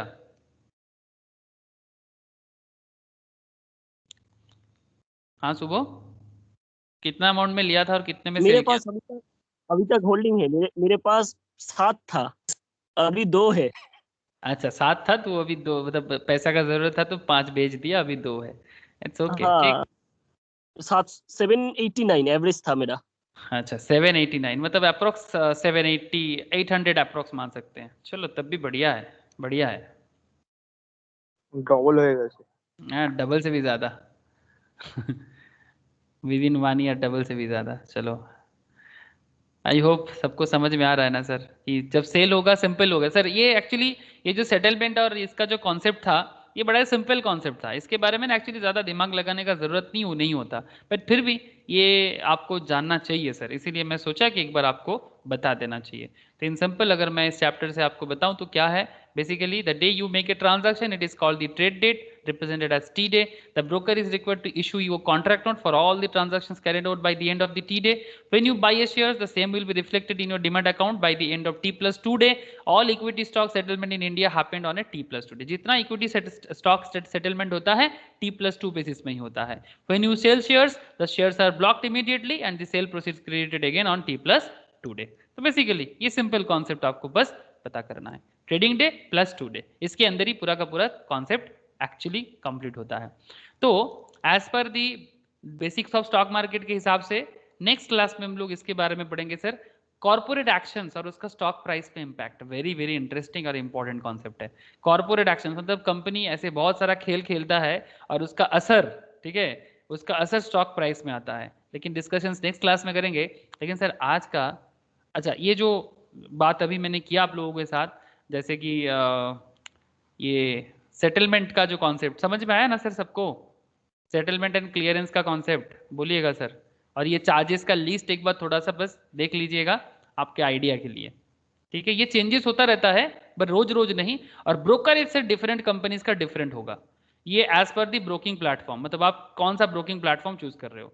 नॉर्मली मैं डिस्काउंट ब्रोकरेज के लिए ज्यादा बोलता हूँ, लाइक जीरोधा, पेटीएम, आप स्टॉक्स, 5 पैसा, ठीक है, इस तरह का कंपनीज सस्ता में देता है. ठीक है, और साथ में सर वो डिपेंड भी करता है कि हिडन चार्जेस किसी का ना हो. ठीक है, जैसे जीरोधा का हिडन चार्जेस एकदम कुछ भी नहीं रहता है. और मतलब कोई कोई डिस्काउंट ब्रोकरेज कंपनीज ऐसे कुछ हिडन चार्जेस रख लेता है और आपको पता ही नहीं चलता. तो always choose that kind of broker जिसका मतलब बड़ा मतलब एकदम ट्रांसपेरेंसी हो सर. ठीक है, अच्छा ये बाकी, हाँ बोलो बोलो बोलो. জিরোদার একটা খাসিয়াত আছে, যখন মানে পার্টিকুলার আমার তো একটা প্রবলেম হয়, আমি তো মানে শুধু স্টক ছাড়া মিউচুয়াল ফান্ডেও কিছু ইনভেস্ট করি. তো ওটার প্রবলেমটা হয় কি, যে আমি যখন কোনো মানে ডিসকাউন্ট ব্রোকারেজই, ঠিক আছে, অন্যান্য কোনো মিউচুয়াল ফান্ড যারা বিক্রি করে তাদের কোনো ডাইরেক্ট প্ল্যান দেয় না, একমাত্র জিরোদা ডাইরেক্ট প্ল্যানটা দেয়. এটাতে মানে আমার অনেকটা প্রফিটটা সেভ হয়ে যায়. আর অন্যান্য কোম্পানির মার্জিনটা মানে প্রফিটের পার্সেন্টেজ কেটে নেয়, মানে ডাইরেক্ট প্ল্যান না দিয়ে রেগুলার. এটা আমি দেখেছি অনেকগুলো ব্রোকিং ফার্ম, মানে মিউচুয়াল ফান্ডে. হ্যাঁ, অ্যাঞ্জেলো সেম, মানে কোনো ডাইরেক্ট প্ল্যান নেই, সব রেগুলার. अच्छा अच्छा अच्छा ठीक है, वो म्यूचुअल फंड में भी सबको पागल हो जाएगा कि म्यूचुअल फंड में भी बात नहीं करेंगे. ठीक है, म्यूचुअल फंड का डिस्कशंस होगा, एक स्पेशल ग्रुप होगा जिसमें म्यूचुअल फंड का भी डिस्कशन चालू करेंगे सर. ठीक है, म्यूचुअल फंड का भी क्लास होता है. अभी मैंने थोड़ा सा बेसिक, टेक्निकल और फंडामेंटल में मेरा फोकस है. फिर फ्यूचर में मैं म्यूचुअल फंड का भी क्लास ओपन रखूंगा. ठीक है, पहले भी हुआ था, आई होप याद है. हाँ सुमित, म्यूचुअल फंड মনে আছে তো করেছিলি? হ্যাঁ তাই জন্য তো শিখছি. तो बेसिकली अभी म्यूचुअल फंड का क्लासेस ऑफ है, बट म्यूचुअल फंड भी सर बहुत इंटरेस्टिंग कॉन्सेप्ट है. बट हाँ, जिसको स्टॉक का नॉलेज हो वो म्यूचुअल फंड भी आराम से चूज कर सकता है ना. स्टॉक मार्केट का नॉलेज रहने से आप म्यूचुअल फंड भी चूज कर सकते हो. बट हाँ, उसमें थोड़ा और स्पेशल टाइप्स ऑफ नॉलेज चाहिए होता है. यस ना? एकदम दादा. ओके, अच्छा ए बोलो रे सब कोई. विक्रांत, स्नेहाशीष, अरिजीत. अरिजीत तेरा आवाज असते ना. अरिजीत समझ में आ रहा है तुझे? हाँ सर. हाँ सर. ओके. आज रूपम नहीं है ना? रूपम का एकदम आवाज नहीं मिल रहा है. आज रूपम कहाँ हो गया? अच्छा, नहीं तो वो अभी तो बहुत जोर जोर से चिल्लाता हाँ हाँ करके. अच्छा, ऋषभ, ऋषभ यार आवाज बची ना. ऋषभ समझ में आ रहा है? प्रगति बोल, क्लियर है? Yes sir. Yes sir. चलो अच्छा, चलो सर, जो स्पेशल डिस्कशंस में आप लोगों के साथ करने वाला था, चेस सीखेंगे सर सब कोई? हाँ, जो लोगों को आता है मैं उनको नहीं सिखाऊंगा. हो सकता है कि सर कोई कोई है जो बहुत अच्छा चेस खेलता हो. ठीक है, मेरे को बहुत अच्छा नहीं आता है, बट हाँ सर मुझे चेस खेलना आता है. इतना मैं आपको बोल सकता हूँ कि मुझे चेस का रूल्स रेगुलेशंस पता है और थोड़ा बहुत खेल सकता हूँ. मतलब बहुत देर तक अगर कोई एक्सपर्ट है उनके साथ बहुत देर तक तो टिक नहीं पाऊंगा, बट हाँ मतलब थोड़ा देर तक तो टक्कर दे सकता हूँ, बचा सकता हूँ अपने आप को, इतना मैं बोलूँगा. बट हाँ, बट नॉट एक्सपर्ट नहीं हूँ सर. बट फिर भी चलो सर, मैं आपको चेस के बारे में एक स्पेशल कॉन्सेप्ट बताऊंगा कि how investing is like playing a game of chess. Seriously sir, जो चेस के साथ कनेक्ट करना सीख जाए ना, वो अपना पोर्टफोलियो बिल्ड करना सीख जाए. बहुत इंटरेस्टिंग है सुमित, सुबह, सभी को बोल रहा हूँ, प्लीज बात को ध्यान से सुनो. कि किस तरह से चेज आपको हेल्प करेगा। इसके साथ देखो थोड़ा चेज का नॉलेज ज्यादा रहने से आपको ज्यादा समझ आएगा, लेकिन सिर्फ चेज का नॉलेज नहीं, चेज के साथ साथ स्टॉक मार्केट का भी नॉलेज ज्यादा होना चाहिए। तो दोनों को अगर आप मैच कराएं, हो सकता है किसी का चेज का नॉलेज ज्यादा हो, स्टॉक का नॉलेज कम हो, किसी के पास ऐसा भी है मुझे पता है, जैसे सुबह के पास स्टॉक मार्केट का नॉलेज ज्यादा है बट उसको चेज वो भूल गया है या फिर उतना ज्यादा याद नहीं है, बट फिर भी it's a very interesting concept. आप चेस खेलने का आदत डाल सकते हो जिसमें आपका ना दिमाग सीरियसली स्ट्रेंथन होगा बहुत ज्यादा। अच्छा, तो ये चेस का, अच्छा एक बार चेस बोर्ड के बारे में एक बार बात कर लूँ, आप लोग एक बार मैं चेस बोर्ड के साथ एक बार कनेक्ट कर लूँ। आई होप ये जाता क्यों नहीं है।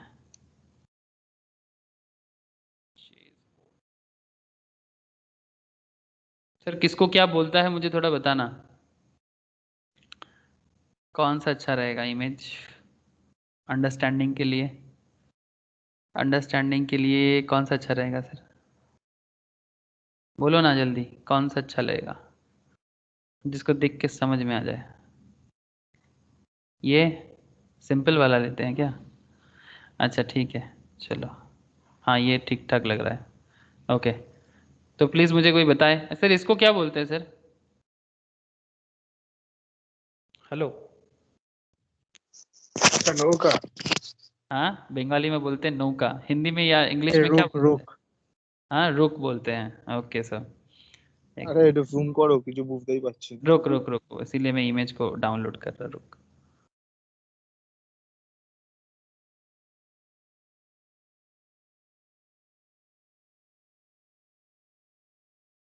ठीक है, अब दिख रहा है ना। हाँ हाँ, हाँ, यस सर। इसको बंगाली में बोलते हैं सर नौको या फिर रुक भी बोलते हैं, ठीक है। तो ये इसका चाल कैसे होता है बोल तो, स्ट्रेट चाल होता है ना इसका, স্ট্রেট स्ट्रेट चाल স্ট্রেট होता है, मतलब ये, কোনাকুনি হয়ে যায় তো, কোনাকুনি। नहीं नहीं नहीं, कोनाकुनी नहीं এটা जाएगा, স্ট্রেট। स्ट्रेट जाएगा, मतलब या तो इधर ऐसे जितना दूर बोलेगा, इधर ऐसे जितना दूर बोलेगा, ठीक है। मैं सिंपल रूल बोल रहा हूँ सर, कुछ कॉम्प्लेक्स एरियाज भी है उसको डील नहीं करूंगा, ठीक है। सिंपल इसका चाल ऐसा होता है, ठीक है। ये सीधा जा सकता है, ठीक है, जैसे बोर्ड क्या होता है ना, बोर्ड बहुत इधर उधर नहीं हो सकता, सीधा ही जा पाएगा, ठीक है। तो इस तरह से इसका कॉन्सेप्ट बनाया गया है सर, ये सीधा सीधा दोनों वे में ऐसे, या तो स्ट्रेट इधर भी जा सकता है, स्ट्रेट इधर भी जा सकता है, कॉर्नर वाला रूट नहीं ले सकता, ठीक है, याद रखना। रुक बोलते हैं इसको, अच्छा, या बंगाली में बोलते हैं सर नो को बोलते हैं ओके। अच्छा, इसको क्या बोलते हैं बोलो, दिस इज घोड़ा, हाँ सर हॉर्स है, আড়াই পা, नाइट। हाँ नाइट, वेरी गुड सर। আড়াই গজ, আড়াই गज। हाँ इसका चाल बहुत डेंजरस है सर इसको यूज जो करना सीख जाता है ना, बहुत खतरनाक है ये, ठीक है। हॉर्स ये ना ढाई ढाई घर जाता है सर, एक दो, से फॉर एग्जाम्पल শুভ শিখছিস তো, তোর জন্যই বলছি আমি। সে ঘোড়া আর বোর্ডে স্যার ভালো করে চালাতে পারলে 5 জানেই খেলা চেকমেট হয়ে যায়। एग्जैक्टली सर, मतलब ये ना ऐसे 2.5 जाता है, मतलब इधर 2.5, इधर 2.5, या फिर इधर से 2.5, मतलब इधर ऐसा करके, मतलब ये इसका चाल हमेशा 2 घर जाएगा फिर इधर ऐसा सीधा होगा, मतलब घोड़ा को एक बार सोचो, वो सीधा जाके फिर थोड़ा सा टेढ़ा होके ना स्टैंड लेता है, इस तरह का कॉन्सेप्ट। ये है हमारा किंग, है ना, इसी के लिए तो पूरा का पूरा खेल है, हाँ। इसको बचाना है आपको, इसको आपको बचाना है। स्टॉक मार्केट में बात करें तो king is equals to cash, क्या है सर। सर ऐसा लग रहा था कि मैं चेस सिखा रहा हूँ, बट मुझे चेस उतना नहीं आता, मुझे तो आपको स्टॉक मार्केट के साथ कनेक्ट करना है, समझ रहे हैं ना सर। इसको क्या बोलते हैं रे, স্যার बोल। স্যার বলছি এখানে তো ক্যাশলিং হয়, স্টক মার্কেটে ক্যাশটা ক্যাশলিং করা যাবে? हाँ ऑब्वियसली, कैसलिंग वही तो करना है, अपना कैश को बचाना है ना अपने कैश को तो बचाना है आपको, ठीक है। ये कैशल है, वो जैसे कैसलिंग करते हैं ना उसी तरह का, मतलब बेसिकली वही तो मैं बोलने जा रहा हूं आपको कि आप अपना कैश को कैसे यूज करोगे। The king is equals to cash, कि आपके पास जो पैसा है, लाख है, 2 लाख है, 10,000 है, 5,000 है, 1,000 है, वट एवर अमाउंट आपके पास है, उसको आप बचाओगे कैसे। सर ये कौन है, इसको जानते हो। सर क्वीन दाबा। हाँ इसको क्वीन बोलते हैं, ठीक है। ये राजा को बचाने के लिए बहुत काम कर सकता है, ये किसी भी मूवमेंट में जा सकता है, ठीक है। ये सीधा भी जा सकता है, इधर भी जा सकता है, इधर भी जा सकता है, कॉर्नर का रूट भी ले सकता है ना सर, सही बोला ना मैंने। हेलो, अच्छा, यस सर। और इसको क्या बोलते हैं? हाथी? गॉज?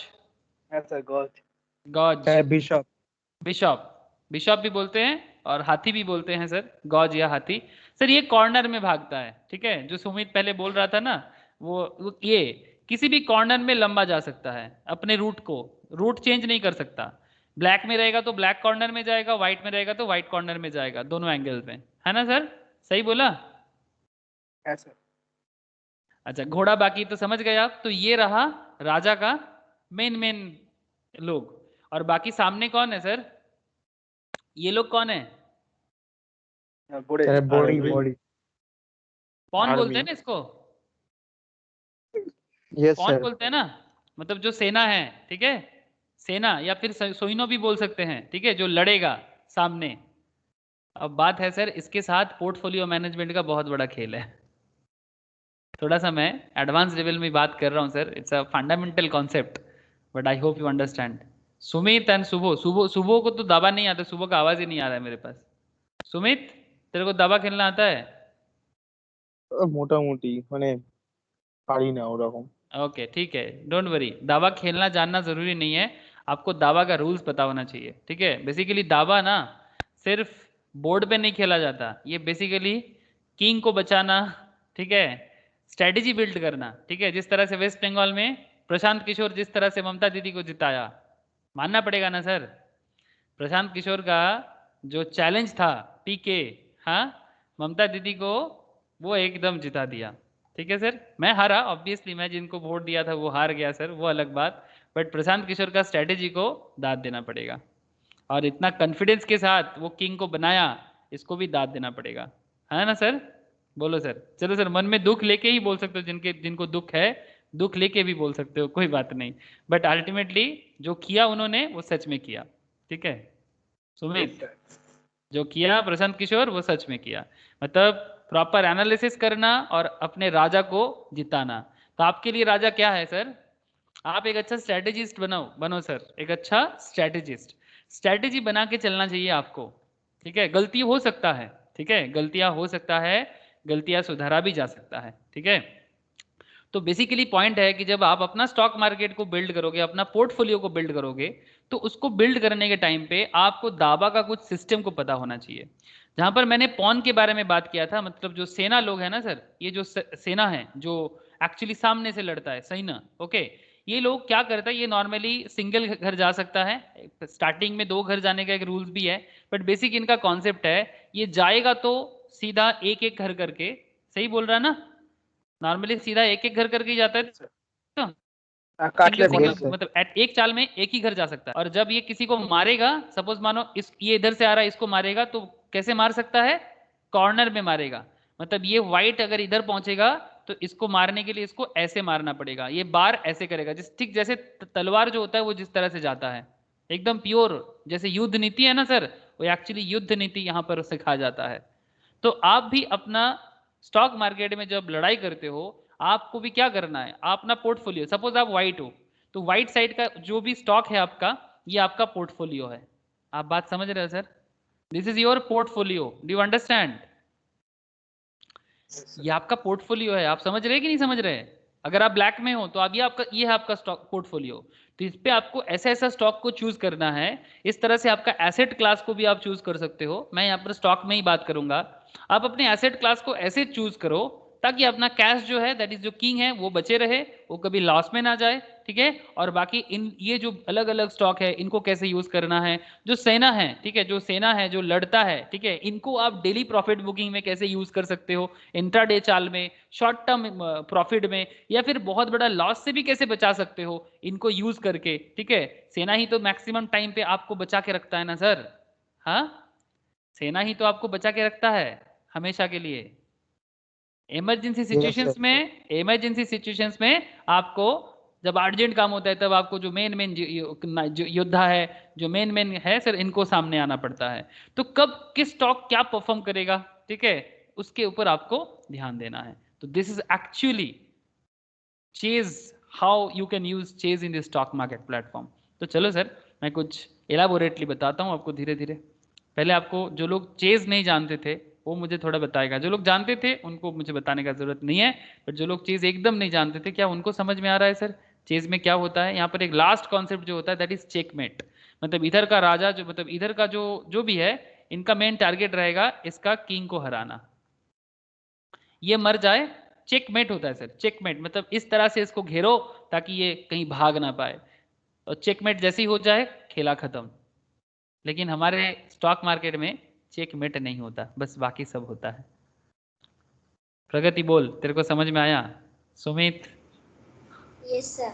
हाँ, बेसिक Yes. कॉन्सेप्ट है। हाँ बाकी सर एक्चुअली चेज खेलते खेलते बिल्ड करोगे। जिसको लग रहा है कि सर पागल हो गया है कि चेज खेलना सिखा रहा है, वो बात को समझो सर, मैं चेज खेलना नहीं सिखा रहा हूँ, ठीक है? चेज अगर खेलना है तो बहुत लोग हैं एक्सपर्ट्स, उनसे सीखो। तो at chess board, each piece has a role to play. Each move is calculated looking many moves. Each move is calculated looking many moves. जैसे आपको भी डेली या वीकली या मंथली बेसिस में स्टॉक को मूव करके सीखना पड़ता है इनटू द फ्यूचर, और आगे जाना पड़ता है। And the player is balancing a measured attack with a solid defence, with a solid defence. जैसे आप देख रहे हो कि किस तरह से ये वाला इनका सेना इनको मार रहा है, ठीक है? तो इस तरह से अपना ओपोनेंट को हराना है और खुद को जिताना है। ओपोनेंट को हराना है और खुद को जिताना है। पॉलिटिक्स हो या स्टॉक मार्केट, एकदम भयंकर चीज है। At a chessboard, each piece has a role to play. In many regards, playing a game of chess is analogous to the world of multi-asset investing. आपके पास बहुत सारा एसेट होगा। अगर मैं सिर्फ स्टॉक मार्केट का बात करूं, आप लोगों को पता तो है ना सर कि स्टॉक मार्केट में कितना सारा कंपनी लिस्टेड है? हाँ, अगर मैं बीएसई देखूं, आप लोगों को मैं बहुत बार दिखाया, सिर्फ बीएसई के अंदर आपके पास करीब 5,500 कंपनीज है। मैं सिर्फ स्टॉक मार्केट का बात कर रहा हूँ, म्यूचुअल फंड्स को नहीं ले रहा हूँ, बॉन्ड डिवेंचर सब छोड़ रहा हूँ, ओनली स्टॉक मार्केट। सिर्फ बीएसई के अंदर करीब 5 से 5,500 कंपनी है, और अगर मैं एनएसई में देखूं तो करीब 2,500 के आसपास, 2,000 के आसपास, 1952, तो अप्रॉक्स 7,000 के आसपास कंपनीज आपके पास है। अब इनमें से फाइंड आउट करना मुश्किल का काम ऑब्वियसली है। इतना आसान होता तो फिर हर कोई कुछ ना कुछ कर ही लेता ना। जान पहचान का निफ्टी 50 समझने में लोगों को जिंदगी बीत जाता है, ये तो मैं 7,000 कंपनी बोल दिया आपको, ठीक है? बट फिर भी सीखना जब है तो बेहतर वे में क्यों ना सीखे। So in many regards, playing a game of chess is analogous of the world of multi-asset investing. In Asia, multi-asset investment has not always gained wide acceptance by investors across the region, as many investors show a strong home bias stock-centric approach. But by re-examining our behavior and thinking more strategically, many of us might benefit from an approach that properly applied can help us match our risk exposure to our risk appetites at different stages of life. मतलब आपका career decision. whilst the chess master has his queen, chess master के पास उसका queen रहता है sir, उसका बिशॉप्स होता है। बिशॉप्स मतलब सर जिसको हम लोग यहाँ पर हाथी बोले, एंड इज नाइट, जैसे कि हमारा जो घोड़ा है, ready to attack in the multi asset world. हमारा जो मल्टी एसेट मतलब हमारे पास जो डिफरेंट काइंड ऑफ स्टॉक होगा, और positioning our risky assets in chess master has his pawns, मतलब जो सामने सेना रहते हैं उसको पॉन बोलते हैं सर, और हिज रुक और castle to define his king, और his rook castle to define his king, अपने राजा को किस तरह से वो देखता है। We deploy bonds from around the world, finally we need to protect our king, that is cash. समझ में आया सर आपका अप्रोच क्या है? कि हम जो स्टॉक मार्केट में पैसा लगाते हैं, हमारा पैसा सेफ रहे, है ना सर? बोलो, सबसे ज्यादा लोगों को तो यही डर लगता है ना कि कैसे पैसा को बचाना है, ठीक जैसे अपने राजा को बचाना है। बात समझ में आया कि नहीं आया अभी तक का? Please tell me sir. Yes sir. हाँ सर, मतलब इंटरेस्टिंग लग रहा है क्या चीज का कॉन्सेप्ट अभी तक? Yes sir. ओके, आगे देखो और भी बहुत इंटरेस्टिंग पॉइंट आएगा, एकदम interesting area wise. That said, when it comes to investment, we should always remember that their value and any investment income can go down as well as up. आप कोई भी इन्वेस्टमेंट करो, income करो, वो income down भी जा सकता है, वो अप भी हो सकता है। And investors may not get back the amount originally invested. अब जो अमाउंट इन्वेस्ट किए थे, आपको वही अमाउंट वापस मिलेगा, इसका कोई गारंटी नहीं है। गारंटी है क्या? हाँ, जैसे सुबह ने 800 रुपये में दीपक नाइट्रेट खरीदा था। हाँ सर, हम लोगों ने अभी देखा ना सुबह, अभी दीपक नाइट्रेट का बात हम लोग कर रहे थे। हाँ सर, ये भी तो हो सकता था कि सुबह का एनालिसिस अगर गलत निकलता, लेकिन सुबह का एनालिसिस सही निकला, सुबह का एनालिसिस सही निकला, या सुमित का एनालिसिस, सुमित जैसे बोल रहा था उसका भी एनालिसिस सही निकला था बहुत सारे আচ্ছা स्टॉक्स में। দাদা আর একখানা স্টক বলছি, এইটা আমি অনেক দিন আগে রেকমেন্ড করেছিলাম। বল বল। অ্যাপেল ইন্ডিয়া লিমিটেড, কি কি অ্যাপেল কি? AFFLE, অ্যাপেল এ India limited. Double S L E LE, আসল। 1 বছরে, হ্যাঁ হ্যাঁ, খালি তুই 4টা আসছে না তো? মারো। এ ডাবল এস AFFLE, এ অ্যাপেল ডাবল এফ, হ্যাঁ হ্যাঁ, F for Apple Fox. India. আচ্ছা, কি কাজ করে কোম্পানি? এটা এটা বেসিক্যালি আমি জানি না ঠিক কি কাজ করে, কিন্তু এটা আমি অনেক দিন ধরে ট্র্যাক করেছিলাম। 1 বছরে খালি ডেটাটা দেখো। अच्छा, एक मिनट रुक। एक साल में हाँ भयंकर ऑफ हुआ है, देखना पड़ेगा क्या काम करता है। এটা তোমার কত 20খানা আমার একটা বন্ধু কিনেছিল রেকমেন্ড করার পরে, এখনো হোল্ডিং রেখেছি। अरे बाप रे, 1000 में अगर था तो एक साल में 5000, भयंकर बात कर रहे तो मेरा दिमाग खराब हो गया। अच्छा ठीक है, इसका इसका देखना पड़ेगा क्या टेक्निकलिटीज है। Okay, I will discuss in later. Okay ठीक है चलो। सुमित के पास भयंकर भयंकर स्टॉक है, देखने में डर लग जाएगा। अच्छा सर, आप लोग देख पा रहे हो ना सुमित भैया कैसा कैसा बोल रहे हैं सब? हाँ, 1000 का स्टॉक 5000 एक साल में, मजाक है क्या? हेलो, समझ में आ रहा है सर? बोलो। Yes. अच्छा, तो absolute value of piece is important. Equally, its relative value is based on its potential moves, its current positions, and its perceived value to another player. ठीक है, मतलब आपके पास जो भी है उसका एक एक प्लेयर का एक वैल्यू है। मतलब आपके पास जो जो स्टॉक है ना, सबका अपना अपना वैल्यू है। The best player occasionally make bold moves. जो बेस्ट प्लेयर होता है ना, वो ऑकेशनली कभी कभी बोल्ड मूव करता है। सपोज आपके पास रिलायंस है, सपोज आपके पास इन्फोसिस है, ठीक है, तो जो बेस्ट प्लेयर्स होते हैं, सपोज आपके पास आइचर मोटर्स है, ये ऑकेशनल मूवमेंट लेता है, बट जब मूवमेंट लेता है ना तो ताबड़तोड़ मूवमेंट लेता है। But winning strategies are always rooted in robust decision making framework. आप हमेशा विन विन सिचुएशंस में रहोगे, इसके लिए आपको हमेशा रोबस्ट डिसीजन मेकिंग फ्रेमवर्क में रहना पड़ेगा। The foundation of which must be built before making any moves at all. ठीक है, तो कोई भी मूव करने से पहले आपको स्ट्रेटेजी बिल्ड करना चाहिए। एक famous chess master sir German का, ठीक है, आई डोंट नो आप लोग इनके बारे में जानते हैं कि नहीं जानते, आप फाइंड करोगे तो जरूर मिलेगा। Emanuel Lasker, the German world chess champion for 27 years, mathematicians and philosophers said, on the chessboard, lies and hypocrisy do not last long. अगर आप मतलब झूठ बोलोगे, मतलब गलती का सहारा लोगे, या फिर किसी भी तरह का हिपोक्रेसी मतलब जबरदस्ती कुछ भी करने का कोशिश करोगे, ठीक है, ये ज्यादा देर तक टिकता नहीं है। उसी तरह से स्टॉक मार्केट में भी अगर आप बहुत ज्यादा मतलब झूठ का मतलब जो झूठ के साथ जो कंपनीज है इसके साथ जो जाओगे ना, ज्यादा देर तक टिक नहीं पाओगे, वो कितना भी रिटर्न जनरेट कर दे।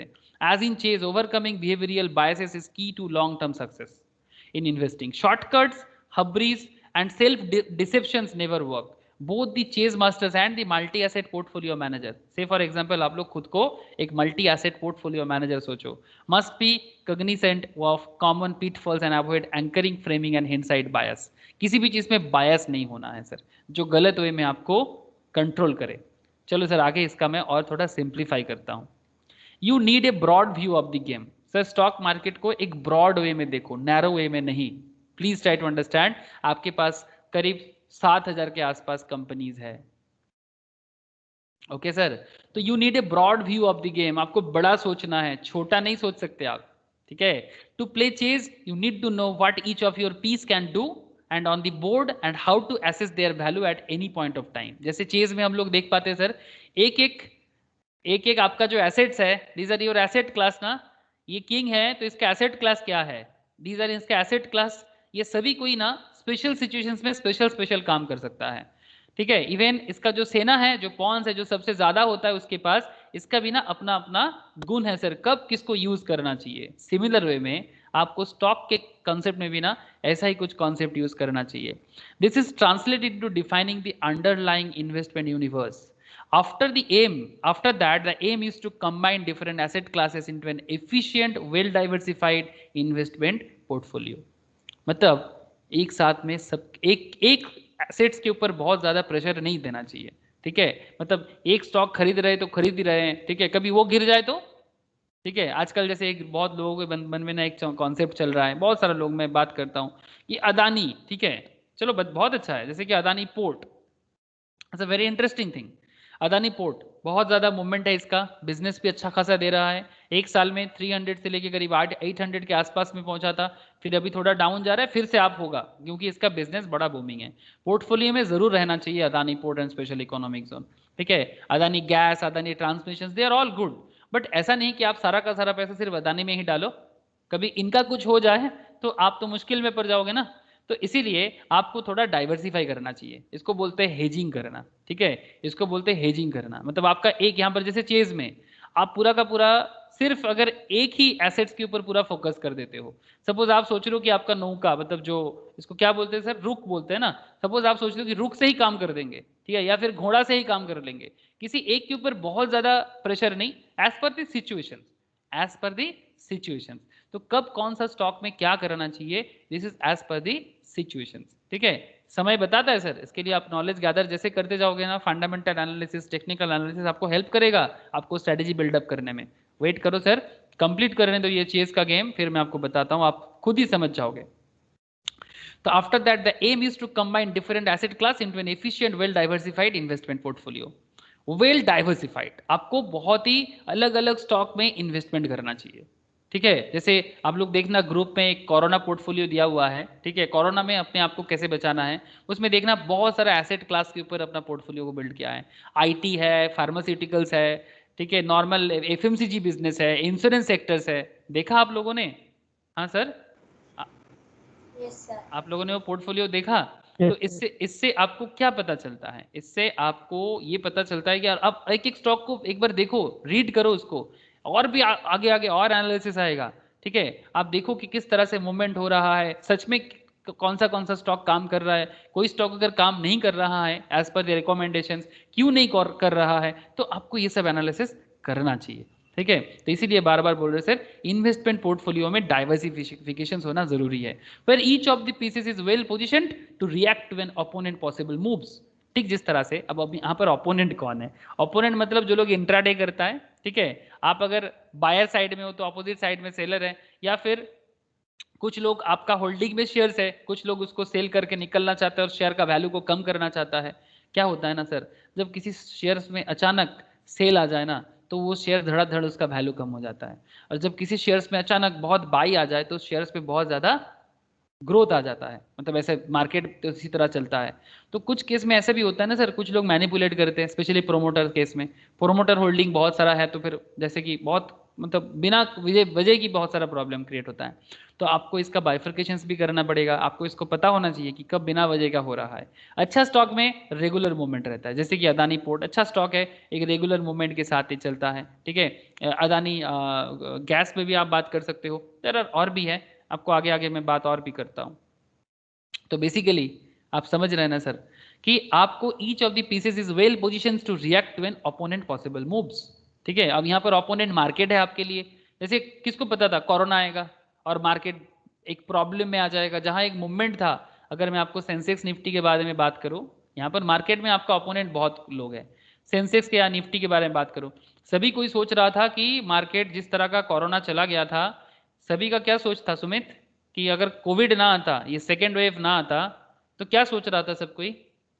এখনো দাদা প্রফিট, আমি তো ভেবেছিলাম প্রায় 50,000ও পার করে দেবে।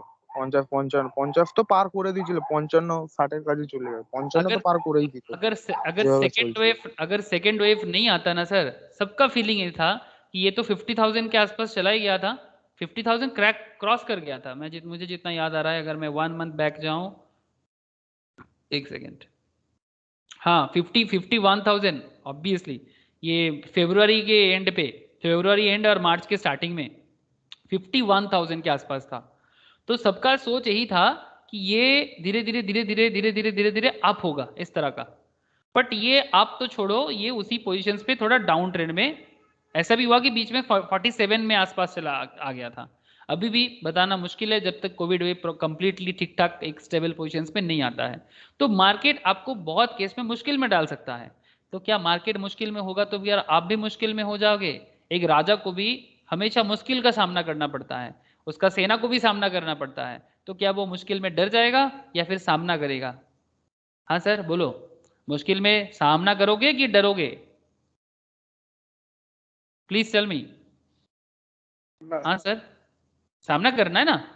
जिस तरह से कुछ स्टॉक के बारे में, जैसे एनएसडीएल के बारे में बोला था कि एनएसडीएल अच्छा करेगा, बिकॉज जितना मार्केट बिल्ड होगा उतना एनएसडीएल अच्छा करेगा। ठीक है, सीडीएसएल जैसे अभी बात हो रहा था, सीडीएसएल का स्टॉक बहुत अच्छा बिजनेस दिया सीडीएसएल। ठीक है, रिसेंट ट्रेंड में थोड़ा, ये कल का स्टॉक अलग बात है, बट अगर आप एक महीने में भी देखो या 6 मंथ्स में देखो सीडीएसएल किस तरह का मूवमेंट दिया है। लाइफ इंश्योरेंस कंपनीज जिसके बारे में स्टार्टिंग में बात कर रहे थे, कोरोना है पर उसका मूवमेंट देखो 100 प्राइस पे मूवमेंट दिया है। हाँ सर, तो হ্যালো, देर और, हाँ बोलो बोलो सर बोलो। আর একখানা স্টক হলো দাদা, এটা প্যাকেজিং কোম্পানি, গ্যালাক্সি ফারফেক্টেন্স এরকম কিছু নাম আছে, ঠিক আছে? খালি गैलेक्सी, ফারফেক্টেন্স এরকম কিছু নাম আছে, अच्छा। ঠিক আছে? খালি 1 বছরের ডেটা খোলো। হ্যাঁ, এটা 1 বছরের ডেটা খোলো। ये भी बहुत हाई फाई ग्रोथ दिया है। খালি चलो, দাদা লকডাউনে যা যা স্টক মানে খুঁজেছিলাম না, ভয়ঙ্কর ভয়ঙ্কর রিটার্ন দিয়েছে। Yes sir I understand. Okay चलो ठीक है, अब ये सब सभी से उम्मीद रखूंगा सर, आप लोग भी एनालिसिस करो। ठीक है, अच्छा। यू नीड ए स्ट्रैटेजी, जिसके बारे में बात कर रहे हैं सर। तो फिर आपको पहले नॉलेज गैदर करना है, मार्केट रिसर्च करना है। फिर जरूरी नहीं कि जो भी आप मूवमेंट दिख रहा है कि उसका हमेशा सॉलिड रीजन हो। कई बार ऐसे होते कि बिना बिना रीजंस का भी होता है। जैसे आप लोगों को एक स्टॉक के बारे में मैंने बोला था, वो क्या ऑक्सीजन के बारे में बोला था सर, बॉम्बे ऑक्सीजन, याद है सर? आप लोगों के साथ मैंने डिस्कस किया था, बॉम्बे ऑक्सीजन, याद है? ये देखो सर, इसको मार्केट में क्या किया, टोटली फ्रीज कर दिया। देख पा रहे हैं sir? Bombay Oxygen totally freeze कर दिया। ठीक है, कोई कोई ट्रेड नहीं दे रहा है मैक्सिमम दिन। ठीक है, लास्ट 6 मंथ्स में अगर मैं इसको डेटा आपको दिखाऊं, क्या हुआ है बॉम्बे ऑक्सीजन में, सबको लगा कि ये ऑक्सीजन मैन्युफैक्चर करता है। सर ये कंपनी बहुत पहले इंडस्ट्री मतलब हेल्थ सेक्टर्स में गैस मैन्युफैक्चर करके सेल करता था, बट अभी ये कंपनी करेंटली इसका जो फंडामेंटल है, ये किसी भी तरह का गैस या ऑक्सीजन बनाता ही नहीं है करेंटली। तो ये एक एनबीएफसी है, आरबीआई पे अप्लाई करके रखा है, इसको एनबीएफसी का लाइसेंस मिला है sir, non banking financial companies. तो जो कंपनी एनबीएफसी में, उसका नाम चेंज नहीं हुआ, बॉम्बे ऑक्सीजन इन्वेस्टमेंट लिमिटेड। नाम भी देखो sir, Bombay oxygen investment limited. बहुत पहले कभी एक गैस का काम किया था, बहुत पहले। तो ये बिजनेस का कॉन्सेप्ट ही अलग है, लेकिन लोगों को लगा कि ये ऑक्सीजन का है। और ये आप देख सकते हो कि इसको मैं, अगर आपको जस्ट 1 मंथ से थोड़ा बैक जाना पड़ेगा मुझे। देख सुमित, देख इसका हालत देखा, डबल हुआ था विद इन 1 मंथ। ভয়ঙ্কর ভয়ঙ্কর দাদা, विद এইসব इन কোম্পানিগুলোকে ব্যান করে দেওয়া দরকার, সেবি থেকে কিছু একটা স্টেপ নেওয়া দরকার রয়েছে। कर तो रहा है, कर तो रहा है, लेकिन एक्चुअली देखिए इन्वेस्टर्स का प्रॉब्लम है। ठीक है, और ये प्रोमोटर होल्डिंग में भी बहुत सारा था, बट ये देख रहा है अभी, इसीलिए तो देखना बहुत, मतलब ट्रेड ही नहीं लेने देता है अभी आजकल। ठीक है, जितना अप डाउन होता है वो प्रोमोटर लेवल में होता है। ठीक है, बट नॉर्मल लोगों के लिए एकदम फ्रीज है। तो बेसिकली ये कार्रवाई चल रहा है। ठीक है, तो बहुत केस में ये सब इस तरह का भी आपको दिखेगा, आप ये सब देख के घबरा मत जाना, आपका नॉलेज को इतना एनहांस करना ताकि आप ये सब फालतू का जो प्रॉब्लम है ना, इसको आप लोग आइडेंटिफाई कर पाओ। ठीक है, तो चेज का जैसे स्ट्रैटेजी, तो you need a strategy. Chess players and multi asset investors alike know that strategy is key. The ultimate objective is to be a step ahead of your opponent rather than relying on past performance and hoping that history will repeat itself। मतलब ये technical analysis में एक concept है। हाँ सुमित, सुबह का आवाज नहीं है मेरे पास। टेक्निकल एनालिसिस में एक कॉन्सेप्ट है sir, history tend to repeat itself. But एक स्ट्रेटेजिस्ट ना सर हमेशा हिस्ट्री के ऊपर डिपेंड नहीं करेगा, वो हमेशा सामने फोकस करेगा। अगर हिस्ट्री रिपीट कर सकता है वो भी स्ट्रेटेजी का पार्ट है, बट मतलब rather than relying on the past performance and hoping that history will repeat itself, a portfolio manager needs to build their strategy based on forward looking expectation of risk, return, convenience, covariance between asset classes. This forward looking approach to portfolio construction is what differentiates robust asset allocations from a traditional set and forget approach. You need to be a responsive to your opponent. आपको हमेशा responsive होना चाहिए अपने opponent से। जैसे chess में होता है कि ओपोनेंट जैसा बिहेव करेगा, मतलब यहाँ पर मार्केट, सेलर्स, ठीक है, अगर आप बायर हो, अगर आप वो सेलर है तो आप बायर हो, उल्टा। ठीक है, या फिर कोरोना, इकोनॉमिक स्लो डाउन, आपके ओपोनेंट में बहुत लोग हो सकते हैं। Shorter term tactics are key to the game. As in chess, the landscape can shift dramatically in a few small moves. ये जो लोग चेस खेलते हैं उनको पता है, हल्का छोटा मोटा मूवमेंट भी इधर उधर होकर कर देता है। मार्केट में भी ऐसे होते हैं सर, इंटरनेशनल मार्केट में कुछ हो जाए उसका भी असर स्टॉक मार्केट में होता है। इंडियन स्टॉक मार्केट में टोक्यो में कुछ हो जाए उसका असर आ जाता है। The chess master must have the flexibility to be nimble and both capitalize on opportunities and defend against loss. ठीक है, अपने आप को हमेशा रेडी रहना है। एक गुड पोर्टफोलियो मैनेजर, अगर आप अपने आप को एक धीरे धीरे गुड पोर्टफोलियो मैनेजर बिल्ड कर पाते हो, should be dynamic enough to respond to shifting macro economic conditions, market sentiment and momentum. आपको ग्लोबल इकोनॉमी का नॉलेज होना चाहिए सर, ठीक है, तब आप मार्केट को खुद एनालाइज कर सकते हो या फिर मार्केट के बारे में हमेशा अपना एक अप्रोच बिल्डअप कर सकते हो। आपको खबर का मतलब न्यूज के साथ भी कनेक्टेड रहना है, इंडियन आरबीआई के साथ कनेक्टेड रहना है, सेबी के साथ कनेक्टेड रहना है, इवन यूएस फेडरल मतलब यूएस का आरबीआई वो क्या डिसीजंस ले रहा है, यूएस में पॉलिटिक्स में क्या चल रहा है, ट्रंप हार रहा है कि जीत रहा है, बाइडेन हार रहा है कि जीत रहा है, ममता दीदी मोदी का तो खेल सबको दिख रहा है, वो भी देखना है। यूपी में योगी का क्या हो रहा है, साउथ में जगन रेड्डी का क्या हो रहा है, you have to know each and everything. Political concept भी पता होना चाहिए, बिजनेस कॉन्सेप्ट पता होना चाहिए, macro economic factor political matter को इफेक्ट करता है। तो इसीलिए आपका focus always market sentiment and momentum पे हमेशा रखना चाहिए। अभी तक का जो मार्केट 2014 से जिस तरह का मार्केट मूवमेंट है, जब जब मोदी जी जीता है तब तक मार्केट एक पॉजिटिव मोमेंटम रखा है, बिकॉज सबका ऐसा हमेशा 2014 में भी देखा गया, 2014 में भी एज वेल एज 2019 में भी, ठीक है, दो टर्म जो मोदी जी का भी सेकेंड टर्म चल रहा है, दोनों टर्म में देखा गया है कि मार्केट पॉजिटिव मोमेंटम लेता है। बिकॉज বেসিক্যালি তো গুজরাটের কোম্পানিগুলো আরো বেশি পজিটিভ ছিল। गुजरात का कंपनी तो गुजरात- और ज्यादा पॉजिटिव है एकदम। बेसिकली इसमें सबका ये फोकस रहता है कि मोदी जी मतलब बीजेपी आएगा तो भारत में बिजनेस डेवलप करेगा, ये जो कांग्रेस के टाइम पे नहीं हुआ है प्रॉपरली, ठीक है, कांग्रेस बिजनेस कॉन्सेप्ट को कभी भी प्रॉपर वे में डेवलप नहीं कर पाया। 1947 से लेके 2021 तक मैक्सिमम टाइम सरकार तो कांग्रेस के हाथ में या कांग्रेस अलायंस के हाथ में रहा है। तो इंडिया में बिजनेस जिस तरह से इंप्रूव करना चाहिए था वो किया नहीं, बट कॉम्पेरेटिवली बीजेपी गवर्नमेंट के टाइम पे हुआ है, ठीक है।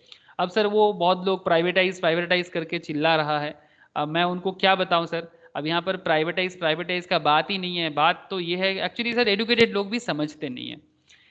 जो कंपनी लॉस मेकिंग है आप उसको किसके पैसे से चलाओगे, ये जो बहुत लोग बोल रहा है कि प्राइवेटाइज नहीं करना चाहिए, ठीक है, जैसे बैंक, सर आप मुझे बताओ एक एक बैंक का 500 करोड़ का लॉस है, हजार करोड़ का लॉस है, मैं आपको लिस्ट निकाल के दिखाऊं ना, आपको दिखाऊंगा मैं, ठीक है, सरकारी बैंक का लॉस का हालत लोगों को पता ही नहीं है শুধু सर। লস না প্লাস এনপিএ। हाँ मतलब लॉस तो मतलब किस लिए, एनपीए मतलब लोन जो मार्केट में पड़ा हुआ है वो लोन रिपे करने वाला कोई नहीं है, मतलब जो देना चाहता है वो देगा नहीं, ठीक है, मतलब लोगों को लोन दिया है वो लोन मार के चला गया, ठीक है। तो बैंक स्पेशली बैंक के लिए ज्यादा बात उठा है कि बैंक ज्यादातर प्राइवेटाइज किया जा रहा है या फिर उसको मार्ज किया जा रहा है, लोगों को लग रहा है प्राइवेटाइज कर रहा है। सर कोई भी गवर्नमेंट में हो ना सर, उसको करना ही पड़ेगा सर, क्यों सर, प्राइम मिनिस्टर या चीफ मिनिस्टर तो जाके बैंक को नहीं संभालता ना, आप बात को समझिएगा, प्राइम मिनिस्टर चीफ मिनिस्टर जाके बैंक को नहीं संभालेगा, जो लोग वहां पर काम कर रहे हैं वो संभालेगा। ये लोग कौन है, ये लोग गवर्नमेंट कैडर है, ठीक है, गवर्नमेंट का बेसिकली कैडर मतलब बेसिकली में जो गवर्नमेंट के लिए काम करता है, इनको तो सैलरी फिक्स मिलता है गवर्नमेंट लेवल में, इनको बिजनेस से कोई लेना देना ही नहीं है, कि वो कंपनी प्रॉफिट करे कि लॉस करे क्या फर्क पड़ता है। सिर्फ कुछ ऑयल बिजनेस है, ठीक है, तेल का बिजनेस, ठीक है, तेल का क्या है सर आप लोग जानते हो, पेट्रोल डीजल का, पेट्रोल डीजल का तो प्रॉफिट होगा ही ना, like Indian oil, Bharat petroleum, ये तो प्रॉफिट में होगा ही, बिकॉज इसमें तो सभी कोई पागल है, हम लोग ऑल डिपेंडेंट है पेट्रोल डीजल पे, सिर्फ यही सब कंपनीज गवर्नमेंट का प्रॉफिटेबल है। लेकिन ये तो इंडिया का भी नहीं है, ये पेट्रोल डीजल तो इंडिया में भी नहीं मिलता है। एयर इंडिया, इसको प्राइवेटाइज करने का बात चल रहा है, मोस्ट प्रोबेबली टाटा खरीदेगा मोस्ट प्रोबेबली। आप बताओ मुझे कि एयर इंडिया, अगर ये एयर इंडिया हो या बैंक हो, 9,000 10,000 करोड़ का लॉस में है Air India, just tell me, ये जो हजार करोड़ का लॉस है, ये जो 10-10 हजार का लॉस, करोड़ का लॉस है सर, किसके कहाँ से ये भरपाई होगा, जस्ट टेल मी, आप ही लोग मुझे बताओ, जो लोगों को ऐसा फीलिंग आता है कि प्राइवेटाइज नहीं करना चाहिए, जिनको ये फीलिंग है प्लीज मुझे बताओ कि ये 10,000 20,000 करोड़ का पैसा कहां से भरपाई होगा? Just tell me.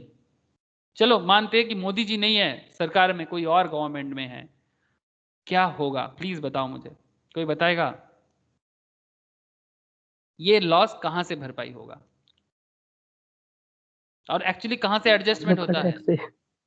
Thank you sir. Tax sir. हम लोग जो पैसा टैक्स के लिए भरते हैं सरकार को, जीएसटी के थ्रू से, इनकम टैक्स के थ्रू से, कोई हाँ, प्रॉफिट मेकिंग कंपनी को आधा बेच के या उसका 30 या 40%। यस, या तो कोई प्रॉफिट मेकिंग कंपनीज को आधा बेच के, लाइक एलआईसी जैसा बिजनेस को बेच के, अब क्या कर सकते हैं? इतना सारा আরো लोग। একটা পলিসি আছে দাদা, हाँ আরবিআই পলিসি। बोल। আরবিআই যে পলিসি বেরোয় কোয়ার্টারলি। हाँ, आरबीआई का पॉलिसी के यूज के, मतलब वो बेसिकली जो फंड है वो फंड को उधर डाल देगा। मतलब बेसिकली कॉन्सेप्ट है सर, जैसे आप लोगों को पता है गवर्नमेंट का पाइपलाइन, मैं आपको आप लोगों को ये चीज़ बहुत बार दिखाया, गवर्नमेंट मनी पाइपलाइन। एक सेकेंड, चला गया ये।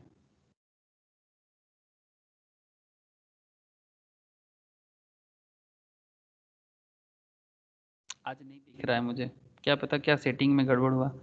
ठीक है, मैं आप लोगों को बहुत बार दिखाया, ऐसे क्लास में भी दिखाया। ठीक है वो गवर्नमेंट का जो 6 पॉइंट मैंने 1 ट्रिलियन का जो अमाउंट जीएसटी से आता है, इनकम टैक्स से आता है, वो पैसे से क्या करना है सर? इंफ्रास्ट्रक्चर बिल्ड करना है, न्यू जॉब सेक्टर्स के लिए इंडस्ट्री बिल्ड करना है। सर न्यू इंडस्ट्री तो छोड़ो ना, तो न्यू इंडस्ट्री कभी आएगा? आपको मैं बता दे रहा हूँ, आप लोग लिख के रख लो। मतलब अगर मोदी गवर्नमेंट चला जाएगा कोई बात नहीं, गवर्नमेंट एक रहना नहीं चाहिए, जाना जरूरी है। कल बीजेपी छोड़ के कोई दूसरा गवर्नमेंट आएगा, यूपी आएगा या फिर जोट आएगा, आई डोंट नो, जोट का आएगा तो खत्म हो गया देश। लेकिन अगर एक ठीक ठाक पार्टी आना चाहिए जो कंप्लीटली कंट्रोल कर पाए, फिर भी अगर मानो कि आते हैं, उसको देश में जॉब क्रिएट करना है। Just try to understand, job create करने के लिए they need to build a new industry, new business चाहिए। आप मुझे बताओ, पुराना पुराना बिजनेस जो है ऑलरेडी, उसमें क्या जॉब क्रिएट करेगा? Please tell me. उसमें तो ऑलरेडी लॉस में गया है, अब वो क्या और न्यू जॉब क्रिएट कर पाएगा? 135 करोड़ का आबादी है सर, 135 करोड़ का आबादी है, इसमें से 80% यूथ है। Please try to understand sir, 70 to 80% youth है, मतलब जो 18 से लेके 60 तक का वर्किंग एज का, जिनको काम देना पड़ता है। वो जो कंपनीज बन चुका है वो क्या काम देगा? लोग इतना सारा जो सरकारी लेवल के लिए पढ़ाई कर रहे हैं, ये कहां जॉब करने जाएगा? सरकार भी न्यू इंडस्ट्री बनाएगा तो फिर वो लॉस मेकिंग बिजनेस पे कैसे इंडस्ट्री बनाएगा? या तो उसको प्राइवेट के साथ पार्टनरशिप करना पड़ेगा। कुछ लोगों के बारे में मैं आपको बताता हूं, ये लोग कभी सरकार में नहीं था, बट इंडिया में जो बेस्ट बेस्ट रिवोल्यूशन हुआ है ना, इन्हीं के कारण हुआ है। बट ये लोग कभी भी सरकार में नहीं था। मैं आपको बताता हूं, देखो सरकारी लोग कुछ नहीं करता, इसका प्रूफ दिखाता हूं मैं आपको। चाहे वो आईपीएस ऑफिसर्स हो, चाहे आईएएस हो, आप लोग देख देख के बड़ा खुश होते हो यूट्यूब में, यूपीएससी क्रैक कर रहा है, ये कर रहा है, बट आज तक एक अच्छा यूपीएससी, एक आईएएस आईपीएस मतलब कुछ नहीं कर पाया देश के लिए, हमारा सिस्टम के कारण। मैं आपको एक चीज दिखाता हूं। सर आप यूपीएससी के अगेंस्ट में हो? अरे नहीं, किसी के अगेंस्ट में नहीं है, पर सर देश जहां जाना चाहिए था नहीं जा पा रहा है। अकेला Modi Didi they are not culprit, basically हमारा सिस्टम में सही कॉन्सेप्ट नहीं है। कुछ अच्छा करने का कोशिश करो तो कोई करने वाला नहीं है। सर आप लोगों को मैं कुछ बताता हूं। सर आप लोग आधार कार्ड जानते हो? सर आधार कार्ड, यस सर। हाँ हाँ, ये आधार कार्ड किसने बनाया जानते हो? आम आदमी का ইনফোসিসে अधिकार। ये ইনফোসিসে সার্ভার হয়েছে না? यस सर, इन्फोसिस का जो मतलब बेसिकली फाउंडर मेंबर है ननन नीलकेनी, ठीक है, ननन नीलकेनी, इनके टेक्नोलॉजी से बना है। ये कोई सरकार ने नहीं बनाया और कोई सरकारी लोगों ने भी नहीं बनाया। मैं दिखाता हूँ, नाम दिखा देता हूँ आपको। ठीक है, ये इन्फोसिस ने बनाया और ये ननन नीलकेनी ने बनाया। ननंद नीलकेनी, एक सेकंड मैं जस्ट आपको दिखाता हूँ। ये दिस इज द पर्सन, ठीक है, ननन नीलकेनी। आप देख सकते हैं यहाँ पर इंडिया आईआईटी, ठीक है, ये सरकार का कोई नहीं लगता था, ठीक है, प्राइवेट इंसान है, लैटरल एंट्री से non executive chairman of Infosys. इसी ने बनाया आधार को, आधार का पूरा टेक्नोलॉजी कॉन्सेप्ट इन्हीं का है, प्राइवेट आदमी ने बनाया। और भी दिखाता हूँ मैं आपको, आधार एक बहुत बड़ा रिवोल्यूशन है इंडिया के लिए। सर आप लोग आमूल के बारे में जानते हो? जो इंडिया में जो व्हाइट रिवोल्यूशन हुआ है, हेलो, में जो व्हाइट रिवॉल्यूशन हुआ है अमूल के Yes, कारण sir. हुआ है ना? हाँ, किसने किया था? Kurien, he is the person basically, और साथ में वो किसी भाई पटेल जो गुजरात से थे, वगसी क्वेन, ये क्यूरन, ठीक है, ये बनाया था अमूल को, ये भी सरकार का कोई लगता था। इंडिया में जो जो रिवोल्यूशन हुआ है मैं आपको उसके बारे में बता रहा हूँ सर, जो किसी भी सरकारी लोगों ने नहीं कर पाया। एक अमूल मतलब जो व्हाइट रिवोल्यूशन, दूसरा हो गया आधार। सर आप लोग श्याम पित्रोदा को जानते हो? इंडिया में जो टेली कम्युनिकेशंस का इंप्रूवमेंट हुआ ना सर, उसका मेन श्रेय जाता है श्याम पित्रोदा को। नाम सुने हो सर आप लोग? ये श्याम पित्रोदा, ठीक है। ये क्या कौन है sir? Is an Indian telecom engineer, inventor and entrepreneur. कोई सरकार का लोग नहीं है।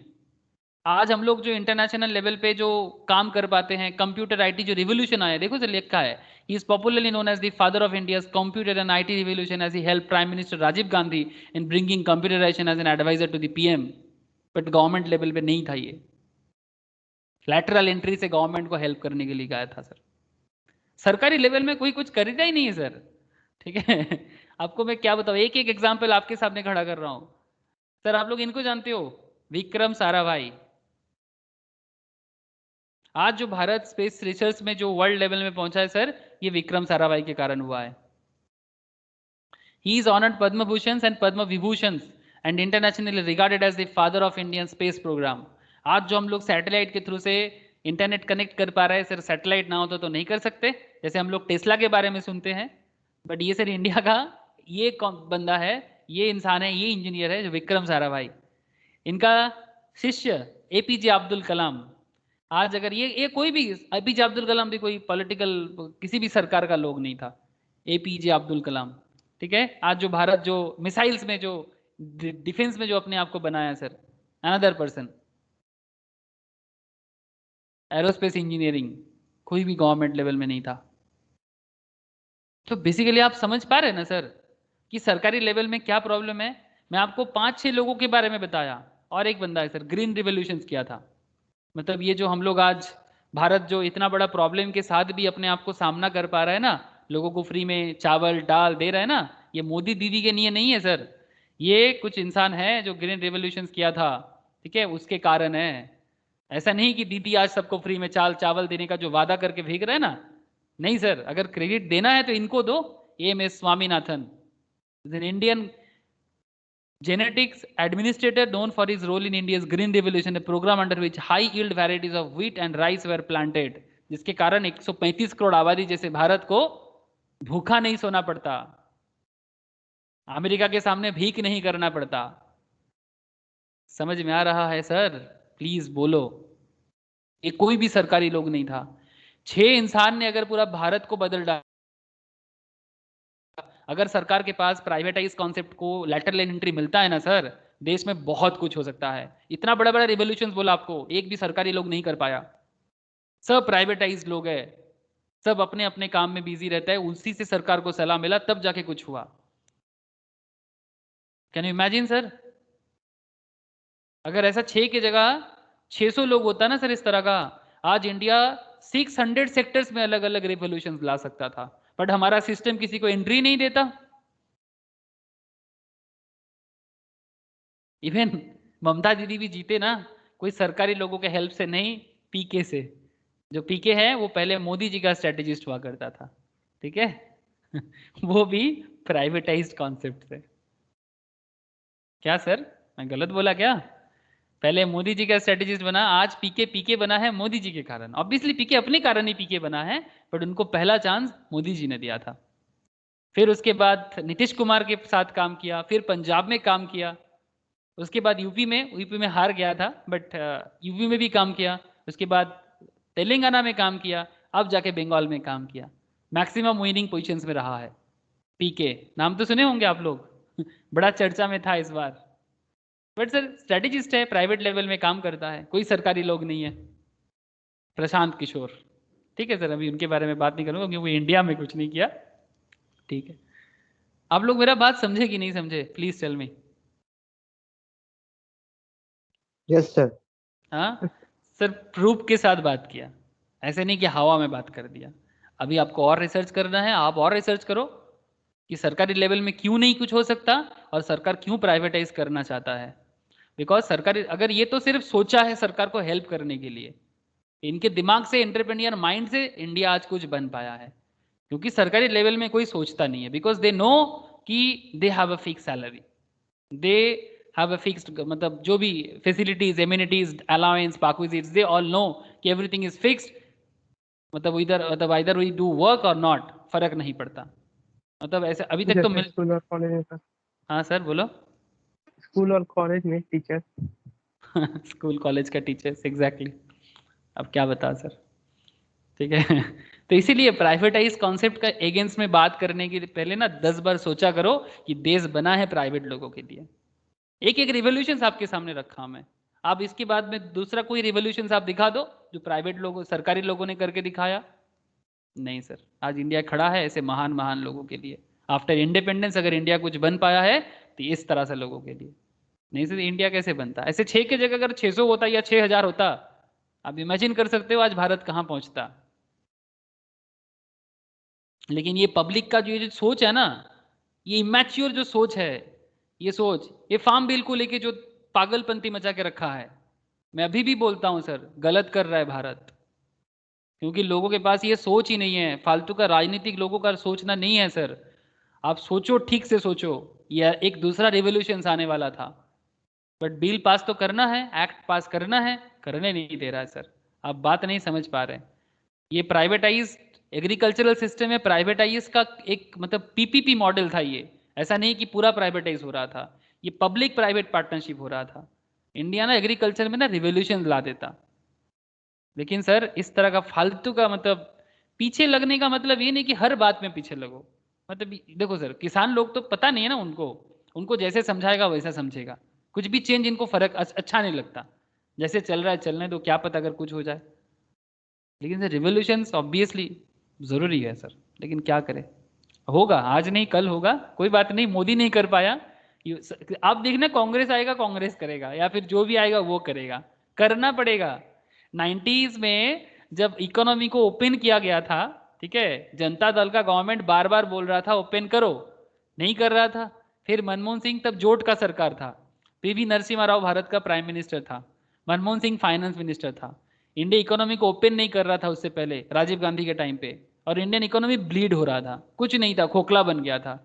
क्योंकि जब तक इकोनॉमी, हर्षद मेहता का जो कहानी मैं आप लोगों को सुनाया, वो तो उसी टाइम पे पैसा कमाया कि उनको पता था कि इकोनॉमी ओपन होगा। 91 में ओपन हुआ, फिर फॉरेन इन्वेस्टमेंट आने का चांसेस चालू हुआ, और उसी मोमेंट में वो स्टॉक को खरीदना चालू किया, और इतना कम उम्र में और इतना जल्दी उसना स्टॉक मार्केट से पैसा इसीलिए कमा पाया था बिकॉज उनको इंडियन बिजनेस में मूवमेंट दिखा था। सर आप समझ पा रहे हो सर, ये सब अलग अलग कहानी में क्यों बोल रहा हूँ? आई डोंट नो आप लोग कितना समझ पा रहे हो, बट आई थिंक आप लोग कनेक्ट कर पा रहे हो। हाँ सर बोलो ना, समझ पा रहे Yes, sir. कि ऐसा तो नहीं ना कि दिमाग के ऊपर से जा रहा है, या जबरदस्ती कुछ नहीं समझा रहा हूँ सर, मैं तो बस आपको फैक्ट बता रहा हूँ। मैं आपको फोर्स थोड़ी ना समझा सकता हूँ, आपको जो समझना है आप खुद ही समझोगे, मेरे बोलने पे या ना बोलने पे नहीं। बट एज ए स्ट्रैटेजिस्ट अपने आप को सीरियसली जानना चाहिए कि भारत कैसे बना है, कौन बनाया है, किस तरह से बना है, डिसीजंस कौन लिया था, सरकार ने क्यों डिसीजंस लिया था, each and everything you have to know. जो भी हो, you don't need to sacrifice a pawn without a good reason. Pawn मतलब जो सेना है ना, उनको फालतू में सैक्रिफाइस मत करो। मतलब कुछ ऐसे ऐसे स्टॉक भी हमारे पास होते हैं, ठीक है, जिसको ऐसा लगता है कि चलो भाई बेच देते हैं लॉस में। अरे फालतू में क्यों लॉस में बेचना, देखो ना, मार्केट को समझो ना। Once you define your strategy asset allocation, they will need to be implemented according to academics and our own experience. More than 90% of the variability of portfolio's return can be explained by asset allocations. That is why it is so important to get asset allocations right, arguably more so than trying to add value by outperforming in each asset class. We believe that cost efficiency is paramount, and this can mean that passive vehicles or direct holdings may be best way to fulfill asset allocation. Passive vehicles मतलब कुछ passive मतलब like mutual fund companies या फिर कुछ companies जो किसी दूसरे पे डिपेंडेंट है, इसके बारे में यहाँ पर बोल रहा है। डायरेक्ट होल्डिंग मतलब स्टॉक का होल्डिंग के बारे में बोल रहा है, मतलब बेसिकली बोल रहा है कुछ पैसा म्यूचुअल फंड में भी रखो, जो पैसिव होल्डिंग है, मतलब आप डायरेक्ट नहीं होल्ड करते हो, म्यूचुअल फंड कंपनीज के थ्रू से होल्ड करते हो, और डायरेक्ट होल्डिंग मतलब खुद का इक्विटी स्टॉक जो है, ठीक है, दोनों को हिसाब से आपको जाना चाहिए, इसलिए इस तरह का बोल रहा है। And the last point is you need to keep your king safe. Who is king? आपको पहले ही पता चल गया था सर. आपका king आपका क्या है सर? आपका king आपका cash है sir. Managing risk is an important as managing performance. Multi-asset solutions need to stay aligned with their client's target risk profile. As part of a dynamic approach to portfolio management, this is achieved through ongoing risk management and detailed portfolio analytics. जो आप लोग actually बन पाओगे, जो fundamental, technical and उसके बाद धीरे धीरे फ्यूचर एंड ऑप्शंस सब एक साथ धीरे धीरे आप सीख जाओगे ना. उसके साथ साथ जैसे शुभो करता है, सुमित करता है, मार्केट एनालिसिस वगैरह करते करते अपने आप को 2-3 साल में आप लोग भी बना सकते हो. And finally checkmate. Unlike the chess master, for a multi-asset investors, the game is not over at the checkmate. यहाँ पर गेम ओवर नहीं होता. For us, the board continually asset. For us, the board continually resets. मतलब यहाँ पर बार बार board reset होता है. As in chess, there is no magic bullet, and even the best players cannot win every game. ठीक है, जैसे chess में होता है. By remaining humble, continuing to learn, adopting a rigorous, dynamic and forward-looking approach, we can keep the board continually tilted in our favor. अगर हम लोग proper concept रखें तो चेकमेट नहीं होगा, लेकिन हम लोग फॉरवर्ड लुकिंग अप्रोच से और बेहतर वे में सामने सेंसेक्स निफ्टी को बीट करके भी आगे निकल सकते हैं. आई होप समझ में आया आप लोगों को. हाँ सर, थोड़ा लंबा कहानी था. Yes sir. But I think समझ में आया. Yes, sir. हाँ स्नेहाशीष, प्रगति, नील, अरिजीत, बोलो सर. क्लियर हुआ आज का क्लास? क्या अच्छा था यस क्लास? Sir, clear. हाँ, चेस का अप्रोच, इंडियन इकोनॉमी का अप्रोच, हाँ, रिवोल्यूशन इज सबसे मेन पार्ट जो था. प्लीज ट्राई टू अंडरस्टैंड कि कौन भारत को रिवोल्यूशन किया. जरूरत पड़ने से अपना रिसर्च भी चलाना. ठीक है, सिर्फ सर के बात में विश्वास नहीं करना है, रिसर्च भी चलाना है. Okay sir. अरिजीत বোঝা গেছে? Arijit yes sir. স্যার আমাকে কয়েকটা স্টক সেট রেকমেন্ড করবেন স্যার? আমি মানে ইনভেস্ট করার জন্য এখন গ্রুপে রেগুলার স্টকের এত গাইডেন্স দেওয়া হচ্ছে, দেখতে পাচ্ছিস না? আরে স্যার গ্রুপে দেখছি, কিন্তু তো? মানে ওই 400-500 এরকম কোন অ্যামাউন্টের। হ্যাঁ তো ওরকম আছে তো, কত স্টক তো ডেইলি রেকমেন্ডেশন চলছে. আরে ওইগুলোই তো রেকমেন্ডেশন. আবার আলাদা করে কি রেকমেন্ডেশন? ওগুলো তো আমিও বলছি, আমি তো দেখতে পাচ্ছি ওগুলো. তুই ওগুলো দেখেছিস? আমি এই যে লাইফ ইন্স্যুরেন্স গুলো বললাম, যদি 1 মাস আগে ইনভেস্ট করতিস এখন 100 টাকা 150 টাকার কাছাকাছি 50-60 টাকা পার শেয়ারে প্রফিট করতিস. ঠিক আছে, তার মানে এটা নাকি আগে করতে পারবি না, আরো অনেক স্টক আসবে, অনেক সিচুয়েশন আসবে. প্রত্যেকদিন মার্কেটে যেগুলো দেওয়া হচ্ছে গ্রুপে, ওগুলো তোরা দেখ, চেক কর. हाँ यस ये चेक करना चाहिए कि नहीं चाहिए? ग्रुप क्यों है सर? ये ग्रुप थोड़ी ना देखने के लिए है, ग्रुप तो एडवाइजरी के लिए है. क्या रे सुमित, ग्रुप किस लिए है? অ্যাডভাইজারি সবাই যদি একসাথে পার্টিসিপেট করে আরো ভালো লাগবে. एग्जैक्टली. प्रगति बोल, कुछ बोल रहा है.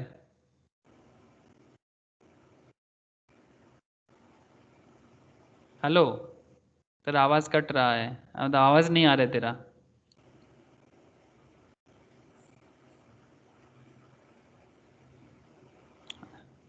अरिजीत বুঝতে পারলি কথাটা? Yes sir. ओके ठीक है सर. प्रगति क्या बोल रहा है मुझे तू व्हाट्सएप में लिख, मुझे तेरा आवाज नहीं आ रहा है.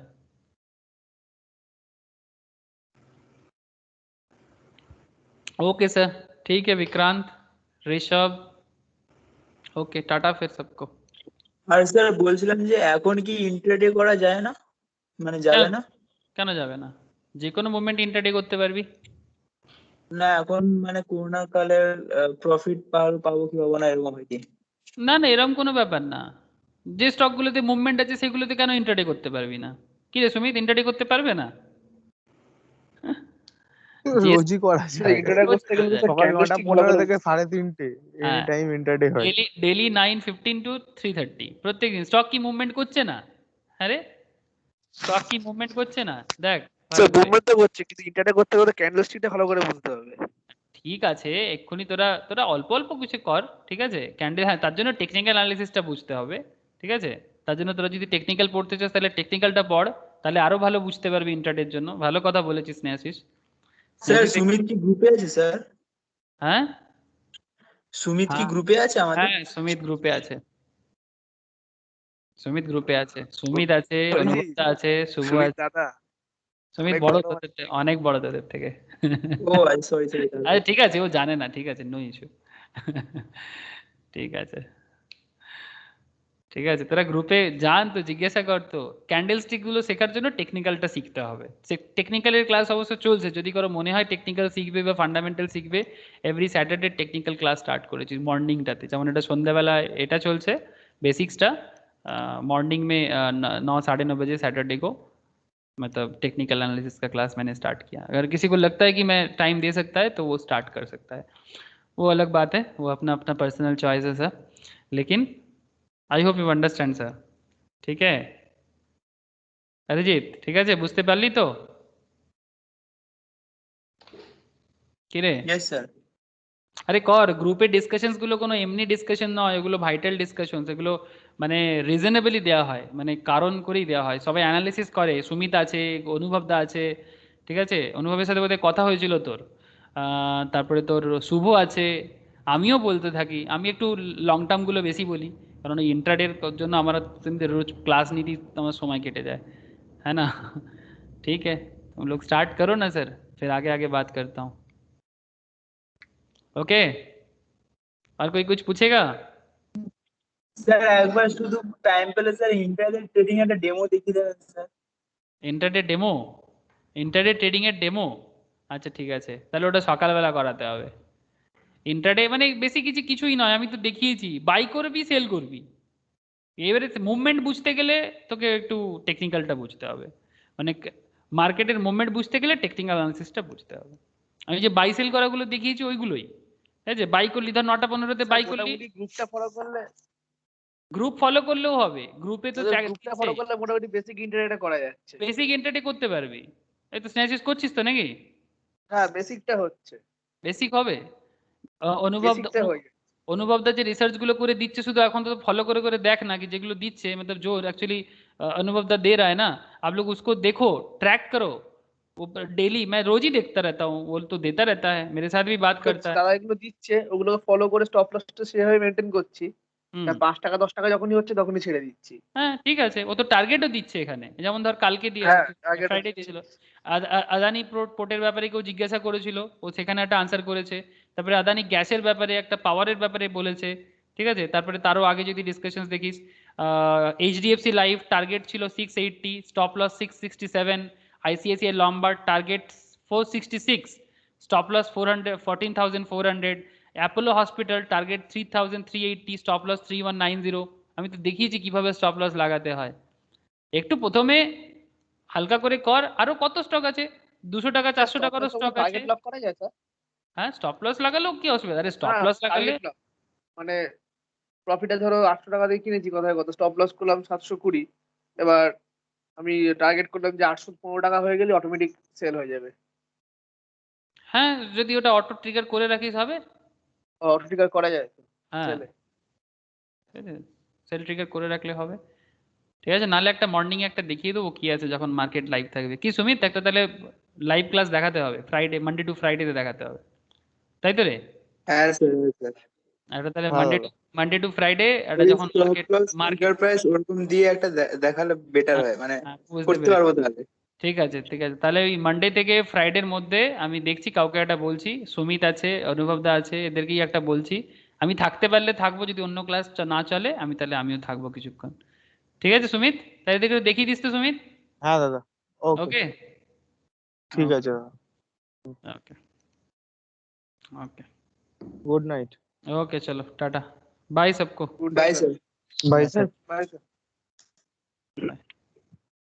सर प्रॉफिट एंड लॉस का वो वीडियो प्रॉफिट एंड लॉस का पीडीएफ, अरे उसी पीडीएफ के अंदर ही प्रॉफिट एंड लॉस भी है, मैं दिया तो वो फंडामेंटल का ना, उसी से उल्टा पढ़ना होगा। हाँ उसी से पढ़ना होगा, लेकिन मेन तो बात जो तेरे को पूछना था कि सर उसका क्लास का वीडियो दो। हाँ वही।